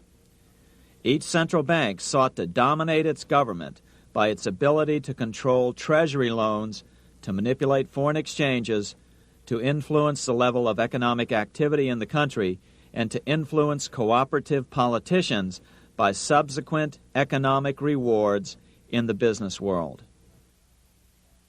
Despite intense pressure from the international bankers and the press, a handful of U.S. senators, led by Senator Henry Cabot Lodge, kept the U.S. out of these schemes. Without U.S. participation, the League was doomed. Incredibly, even though the U.S. rejected the World Central Bank, the BIS, the New York Federal Reserve ignored its government and arrogantly sent representatives to Switzerland to participate in the central bankers' meeting right up until 1994, when the U.S. was finally officially dragged into it. Their world government schemes thwarted, the bankers resorted to the old formula, another war to wear down the resistance to world government while reaping handsome profits. To this end, Wall Street helped resurrect Germany through the Thyssen banks, which were affiliated with the Harriman interest in New York, just as the Chase Bank had assisted in the financing of the Bolshevik Revolution in Russia during World War I. Chase Bank was controlled by the Rockefeller family. Subsequently, it was merged with Warburg's Manhattan Bank to form the Chase Manhattan Bank. Now this has merged with Chemical Bank of New York, making it the largest Wall Street bank. Their strategy worked. Even before World War II was over, world government was back on track. In 1944, at Bretton Woods, New Hampshire, the International Monetary Fund and the World Bank were approved with full U.S. participation. The Second League of Nations, renamed the United Nations, was approved in 1945. Soon, a new international court system was functioning as well.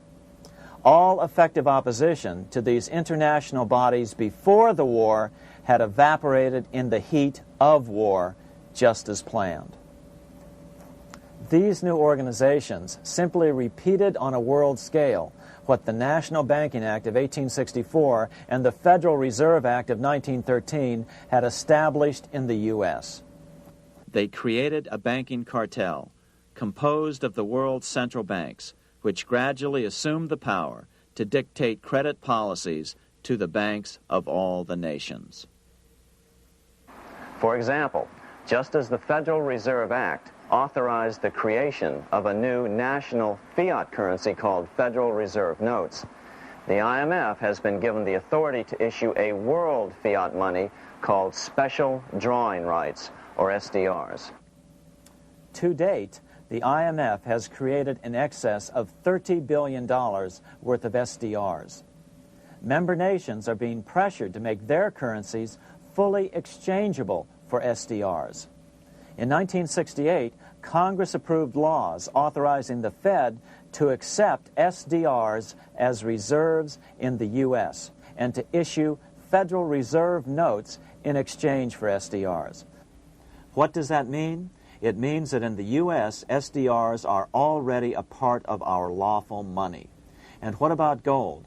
SDRs are already partially backed by gold. And with 2/3 of world gold now in the hands of central banks, the money changers can go about structuring the world's economic future in whichever way they deem most profitable.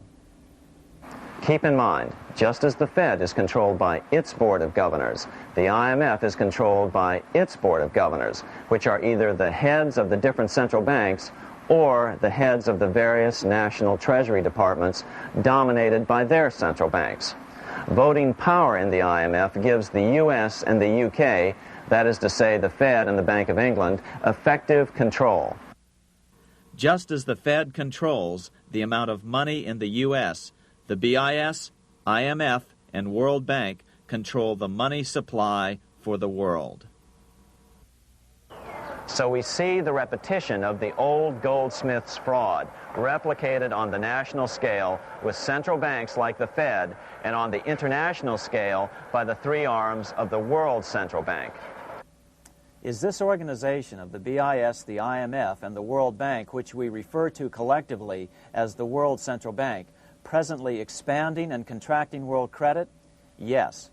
Regulations put into effect in 1988 by the BIS required the world's bankers to raise their capital and reserves to 8% of liabilities by 1992. Increased capital requirements put an upper limit to the fractional reserve lending, similar to the way cash reserve requirements do. What is this seemingly insignificant regulation made in a Swiss city 8 years ago meant to the world? It means our banks cannot loan more and more money to buy more and more time before the next depression, as a maximum loan ratio is now set. It means those nations with the lowest bank reserves in their systems have already felt the terrible effects of this credit contraction as their banks scrambled to raise money to increase their reserves to 8%. To raise the money, they had to sell stocks, which depressed their stock markets and began the depression first in their countries. Japan, which in 1988 had among the lowest capital and reserve requirements and thus was the most affected by the regulation, has experienced a financial crash which began almost immediately in 1989, which has wiped out a staggering 50% of the value of its stock market since 1990 and 60% of the value of its commercial real estate. The Bank of Japan has lowered its interest rates to 0.5%, practically giving away money to resurrect the economy, but still the depression worsens. Due to the $20 billion U.S. bailout of Mexico, the financial collapse in that nation is already known here. Yet despite the bailout, the economy continues to be a disaster. One huge debt after another is rolled over as new loans are being made simply to enable Mexico to pay the interest on the old loans. In the south of Mexico, the poor have been in open revolt as every spare peso is being siphoned out of the country to make interest payments. It is important to note that a radical transfer of power is taking place as nations become subservient to a supranational world central bank controlled by a handful of the world's richest bankers. As the IMF creates more and more SDRs by the stroke of a pen on IMF ledgers, more and more nations borrow them to pay interest on their mounting debts and gradually fall under the control of the faceless bureaucrats of the World Central Bank. As the worldwide depression worsens and spreads, this will give the World Central Bank the power of economic life and death over these nations. It will decide which nations will be permitted to receive further loans and which nations will starve. Despite all the rhetoric about development and the alleviation of poverty, the result is a steady transfer of wealth from the debtor nations to the money changers' central banks which control the IMF and the World Bank. For example, in 1992, the Third World debtor nations, which borrowed from the World Bank, paid $198 million more to the central banks of the developed nations for World Bank-funded purposes than they received from the World Bank. All this increases their permanent debt in exchange for temporary relief of poverty caused by prior borrowings. Already, these repayments exceed the amount of the new loans. By 1992, Africa's external debt had reached $290 billion, 2.5 times greater than in 1980, resulting in skyrocketing infant mortality rates and unemployment, deterioration of schools, housing, and the general health of the people. The entire world faces the immeasurable suffering already destroying the Third World and now Japan, all for the benefit of the money changers. As one prominent Brazilian politician put it, "The Third World War has already started. It is a silent war, not for that reason any less sinister. The war is tearing down Brazil, Latin America, and practically all the Third World. Instead of soldiers dying, there are children. It is a war over the Third World debt, one which has as its main weapon interest, a weapon more deadly than the atom bomb, more shattering than a laser beam."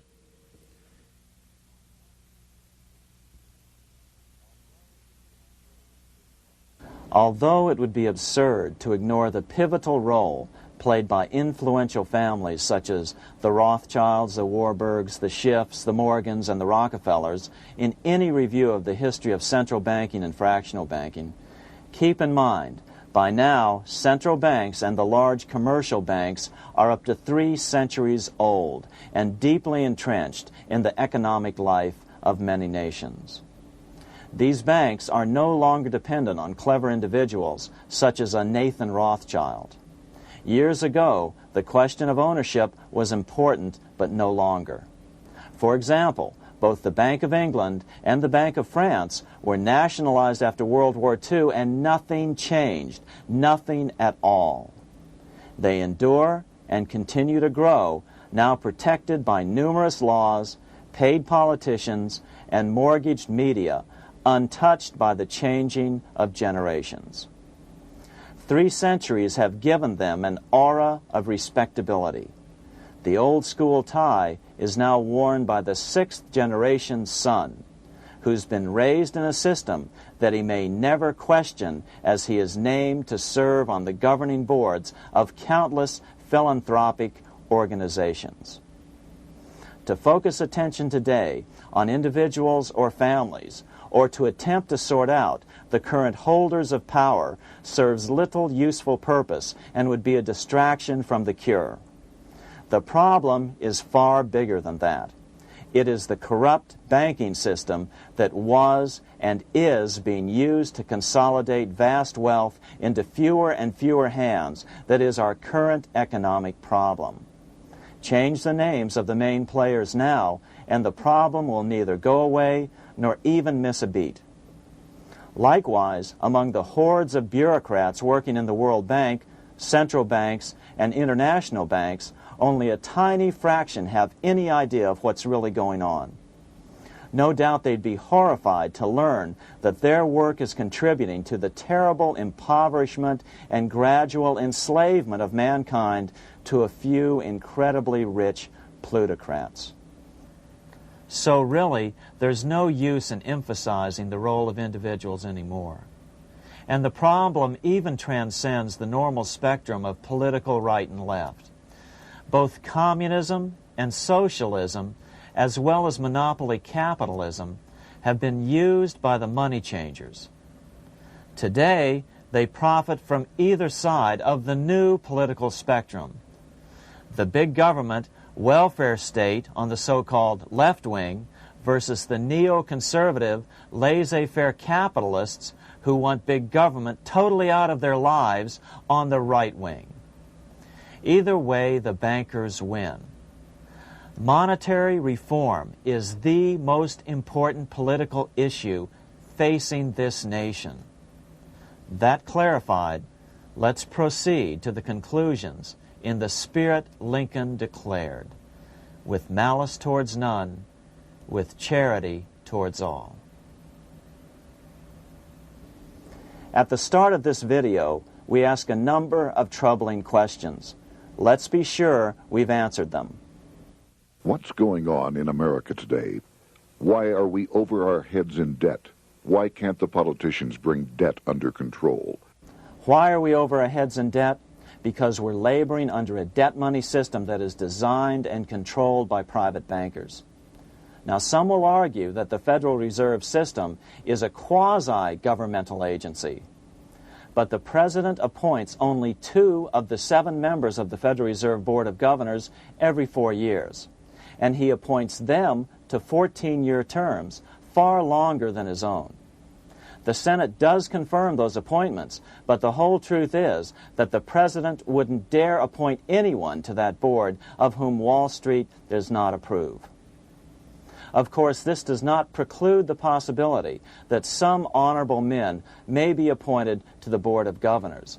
But the fact is that the Fed is specifically designed to operate independently of our government, as are nearly all other central banks.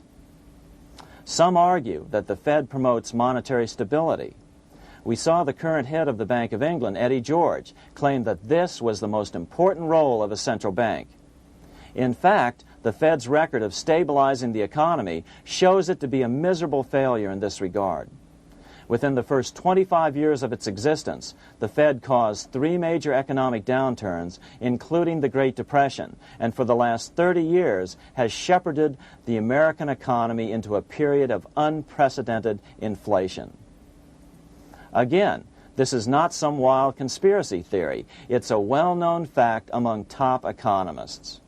As Nobel Prize-winning economist Milton Friedman put it, the stock of money, prices, and output was decidedly more unstable after the establishment of the Federal Reserve System than before.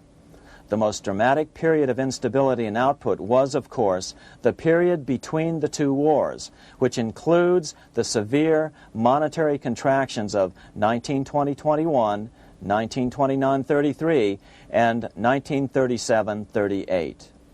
No other 20-year period in American history contains as many as 3 such severe contractions.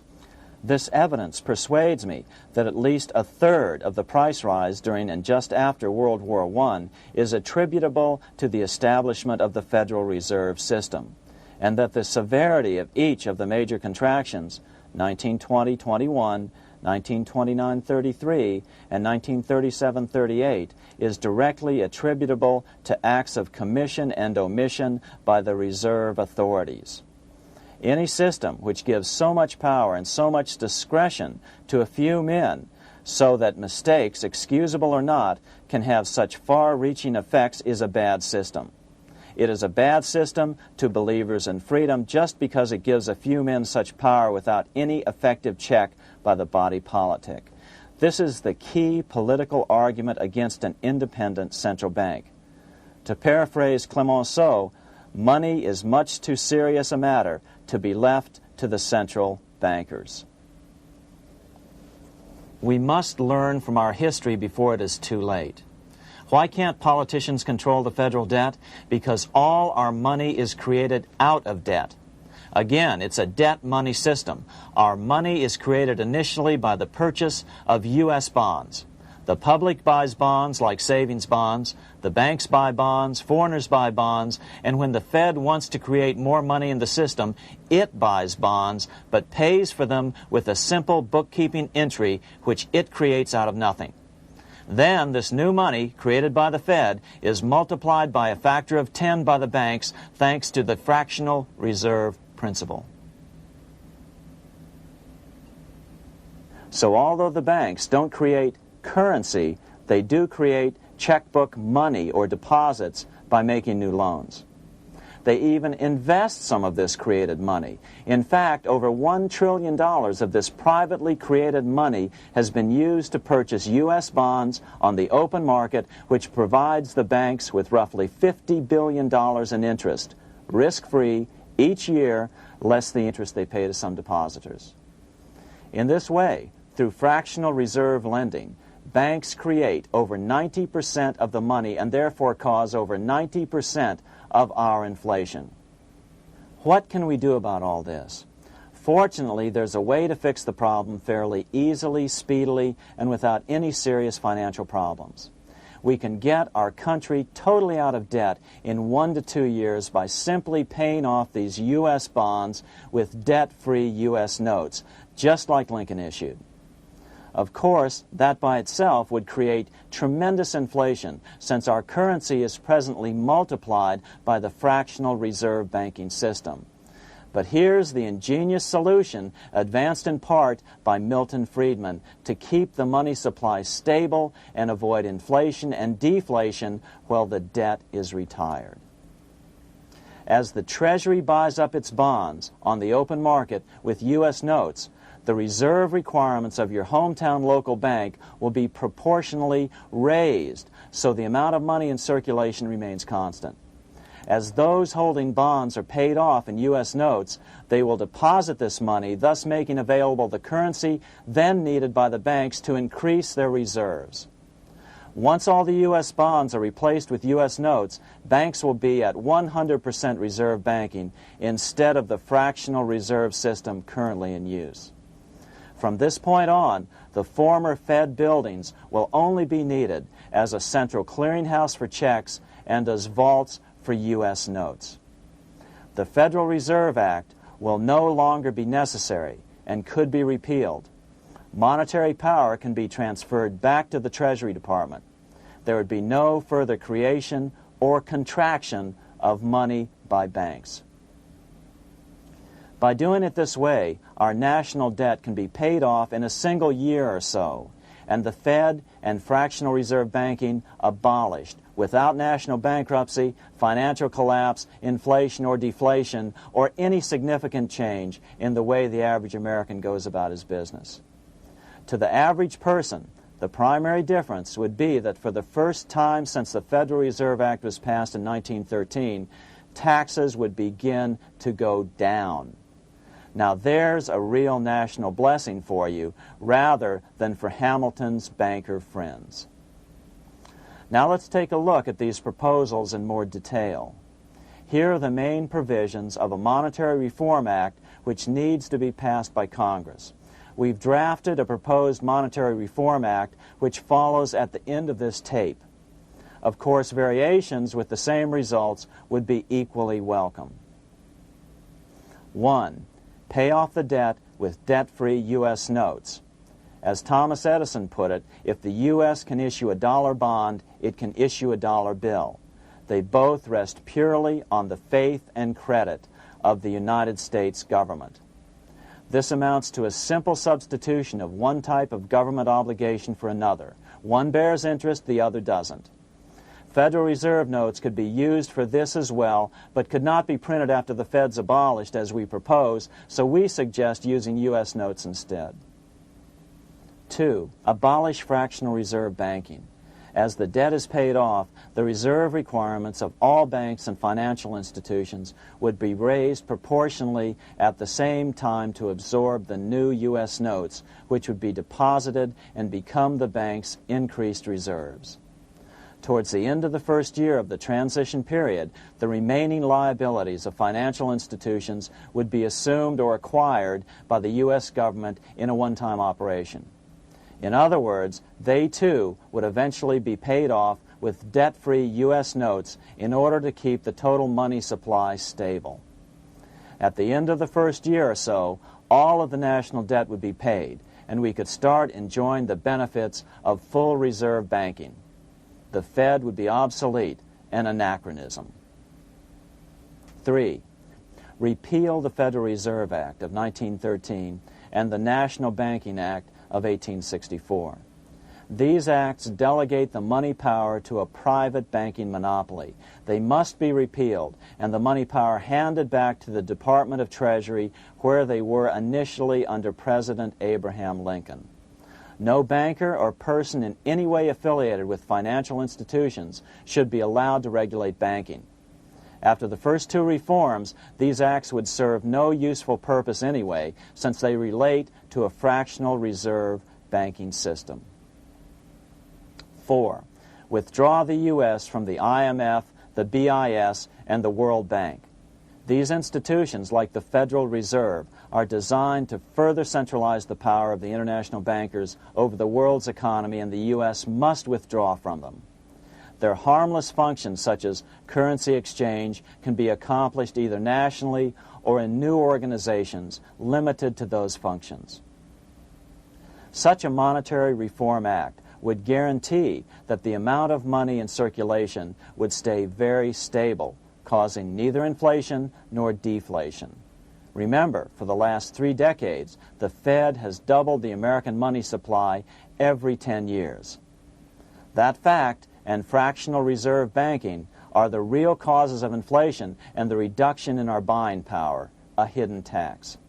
These and other taxes are the real reasons both parents now have to work just to get by. The money supply should increase slowly to keep prices stable, roughly in proportion to population growth, about 3% per year, not at the whim of a group of bankers meeting in secret. In fact, all future decisions on how much money will be in the American economy must be made based on statistics of population growth and the price level index. The new monetary regulators and the Treasury Department, perhaps called the Monetary Committee, would have absolutely no discretion in this matter except in time of declared war.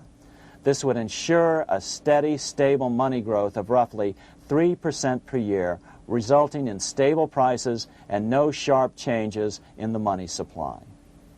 To make certain the process is completely open and honest, all deliberations would be public, not secret, as meetings of the Fed's Board of Governors are today.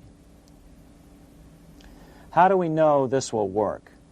Because these steps remove the 2 major causes of economic instability, the Fed and fractional reserve banking, and the newest one as well, the BIS, Bank of International Settlements. But most importantly, the danger of a severe depression would be eliminated. Let's listen to Milton Friedman on the single cause of severe economic depressions. I know of no severe depression in any country or any time that was not accompanied by a sharp decline in the stock of money, and equally of no sharp decline in the stock of money that was not accompanied by a severe depression. Issuing our own currency is not a radical solution. It's been advocated by Presidents Jefferson, Madison, Jackson, Van Buren, and Lincoln. But it's been used at different times throughout Europe as well. Perhaps the best example is one of the small islands off the coast of France in the English Channel. Called Guernsey, It's been using debt-free money issues to pay for large building projects for nearly 200 years. Here we are on Guernsey, and this is the Guernsey Flower and Vegetable Market.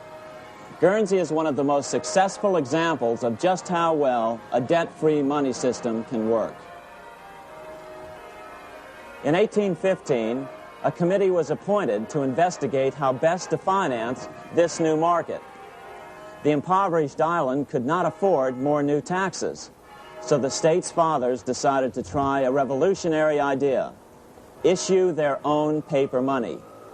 They were just colorful paper notes, backed by nothing, but the people of this tiny island agreed to accept them and trade with them.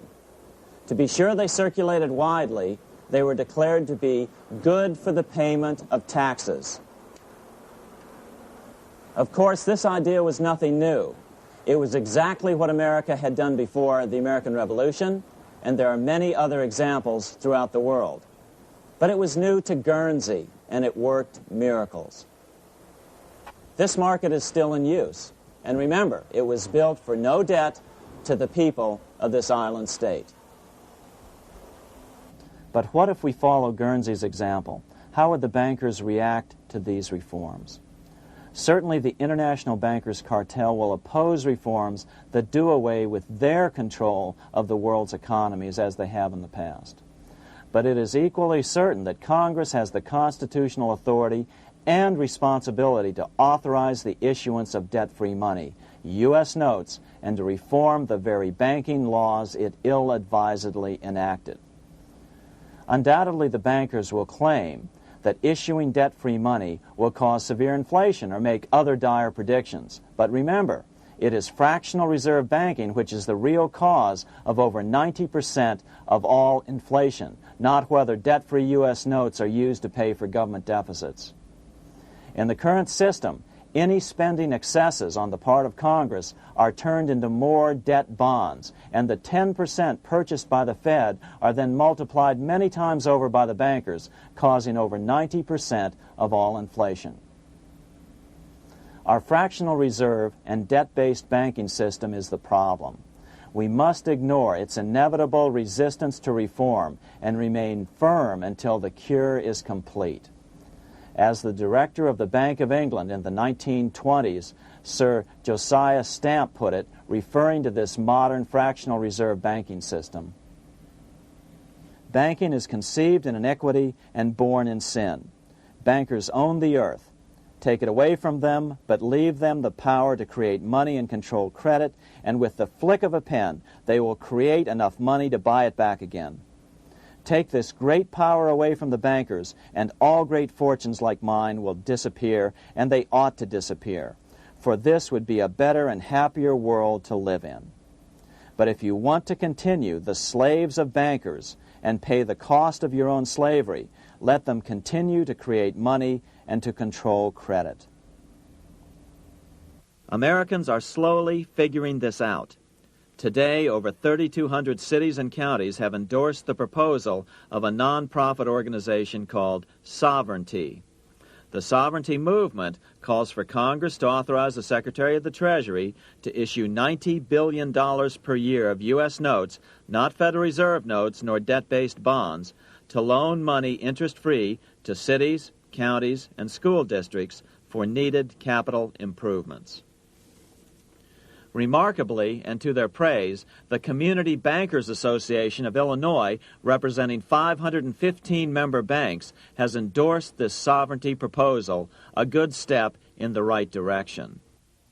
As Milton Friedman has repeatedly pointed out, no severe depression can occur without a severe contraction of money.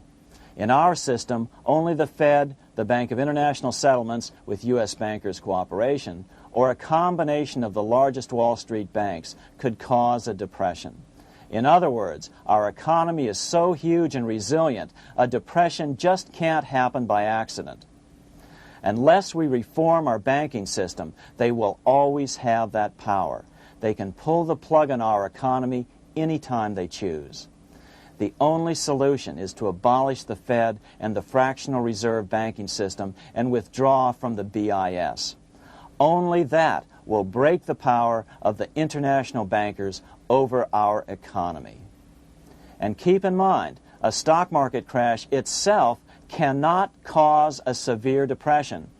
Only the severe contraction of our money supply can cause a severe depression. The stock market crash of 1929 only wiped out market speculators, mostly the small to medium ones, resulting in $3 billion in wealth changing hands. But it served as a smokescreen for a 33% contraction in credit by the Fed over the next 4 years, which resulted in over $40 billion in wealth from the American middle class being transferred to the big banks. Then, despite impotent howls of protest from a divided Congress, the independent Fed kept the money supply contracted for a full decade. Only World War II ended the terrible suffering the Fed inflicted on the American people. In a depression, the remaining wealth of the debt-burdened American middle class will be wiped out by unemployment, declining wages, and the resulting foreclosures.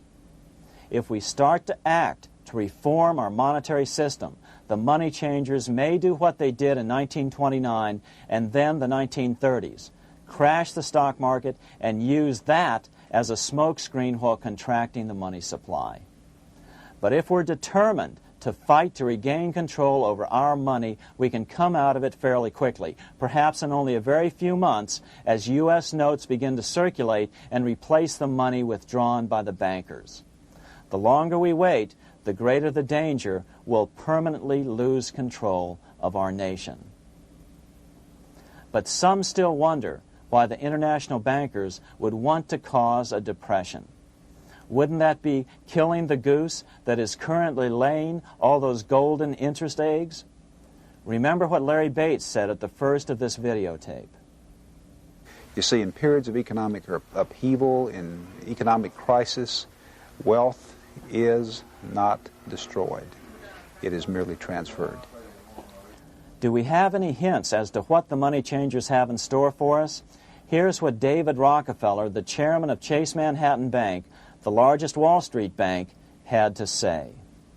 We are on the verge of a global transformation.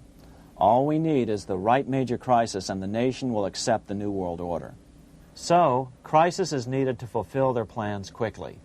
The only question is when the crisis will occur. Fortunately, we probably have a little time. It's unlikely that this crisis will occur before the 1996 elections, but after that, the danger begins rising. But whether or not they decide to cause a crash or a depression through relentless increases in taxes and the loss of hundreds of thousands of jobs being sent overseas thanks to trade agreements such as GATT and NAFTA, the American middle class is an endangered species. Cheaper labor, including slave labor in Red China, which Harry Wu has heroically documented, is being used to compete with American labor. In other words, money is being consolidated in fewer and fewer hands as never before in the history of this nation or the world. Without reform, the American middle class will soon be extinct, leaving only the very rich few and the very many poor, as has already occurred in most of the world. We've been warned of all this by congressmen, presidents, industrialists, and economists down through the years. Religious leaders, too, have seen the danger. About 1898, during the time of William Jennings Bryan, Pope Leo XIII put it this way. On the one side, there is the party which holds the power because it holds the wealth, which has in its grasp all labor and all trade, which manipulates for its own benefit and its own purposes all the sources of supply, and which is powerfully represented in the councils of state itself. On the other side, there is the needy and powerless multitude, sore and suffering. Rapacious usury, which, although more than once condemned by the Church, is nevertheless under a different form, but with the same guilt, still practiced by avaricious and grasping men, so that a small number of very rich men have been able to lay upon the masses of the poor a yoke little better than slavery itself. More recently, during America's Great Depression, Pope Pius XI spoke of the same problem. In our days, not alone is wealth accumulated, but immense power and despotic economic domination is concentrated in the hands of a few. This power becomes particularly irresistible when exercised by those who, because they hold and control money, are able also to govern credit and determine its allotment.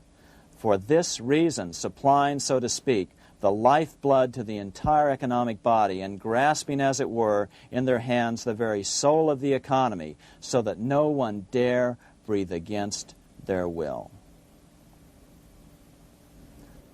Educate your friends.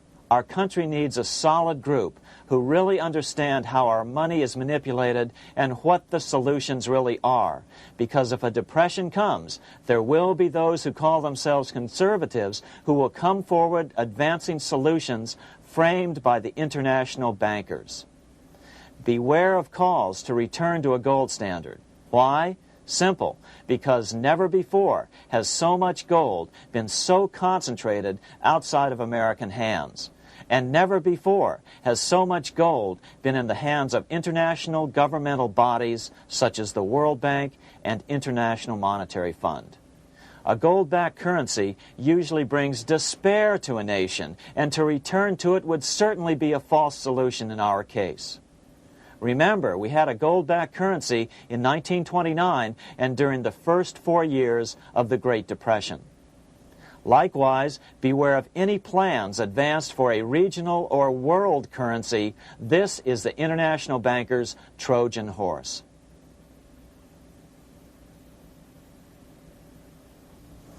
Educate your member of Congress.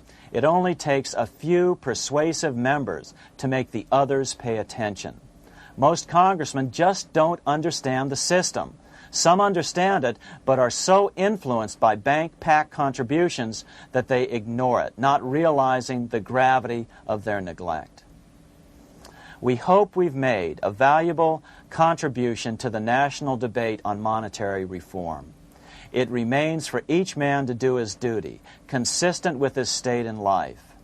May God give us the light to help reform our nation and ourselves.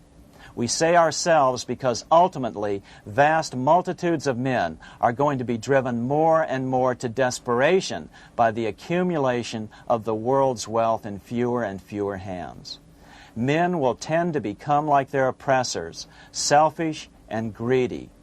Rather, let's keep in mind during this period of reform a warning not to lose sight of greater things, as Pope Pius XI put it. For what will it profit men that a more prudent distribution and use of riches make it possible for them to gain even the whole world, if thereby they suffer the loss of their own souls? What will it profit to teach them sound principles in economics, if they permit themselves to be so swept away by selfishness, by unbridled and sordid greed, that hearing the commandments of the Lord, they do all things contrary?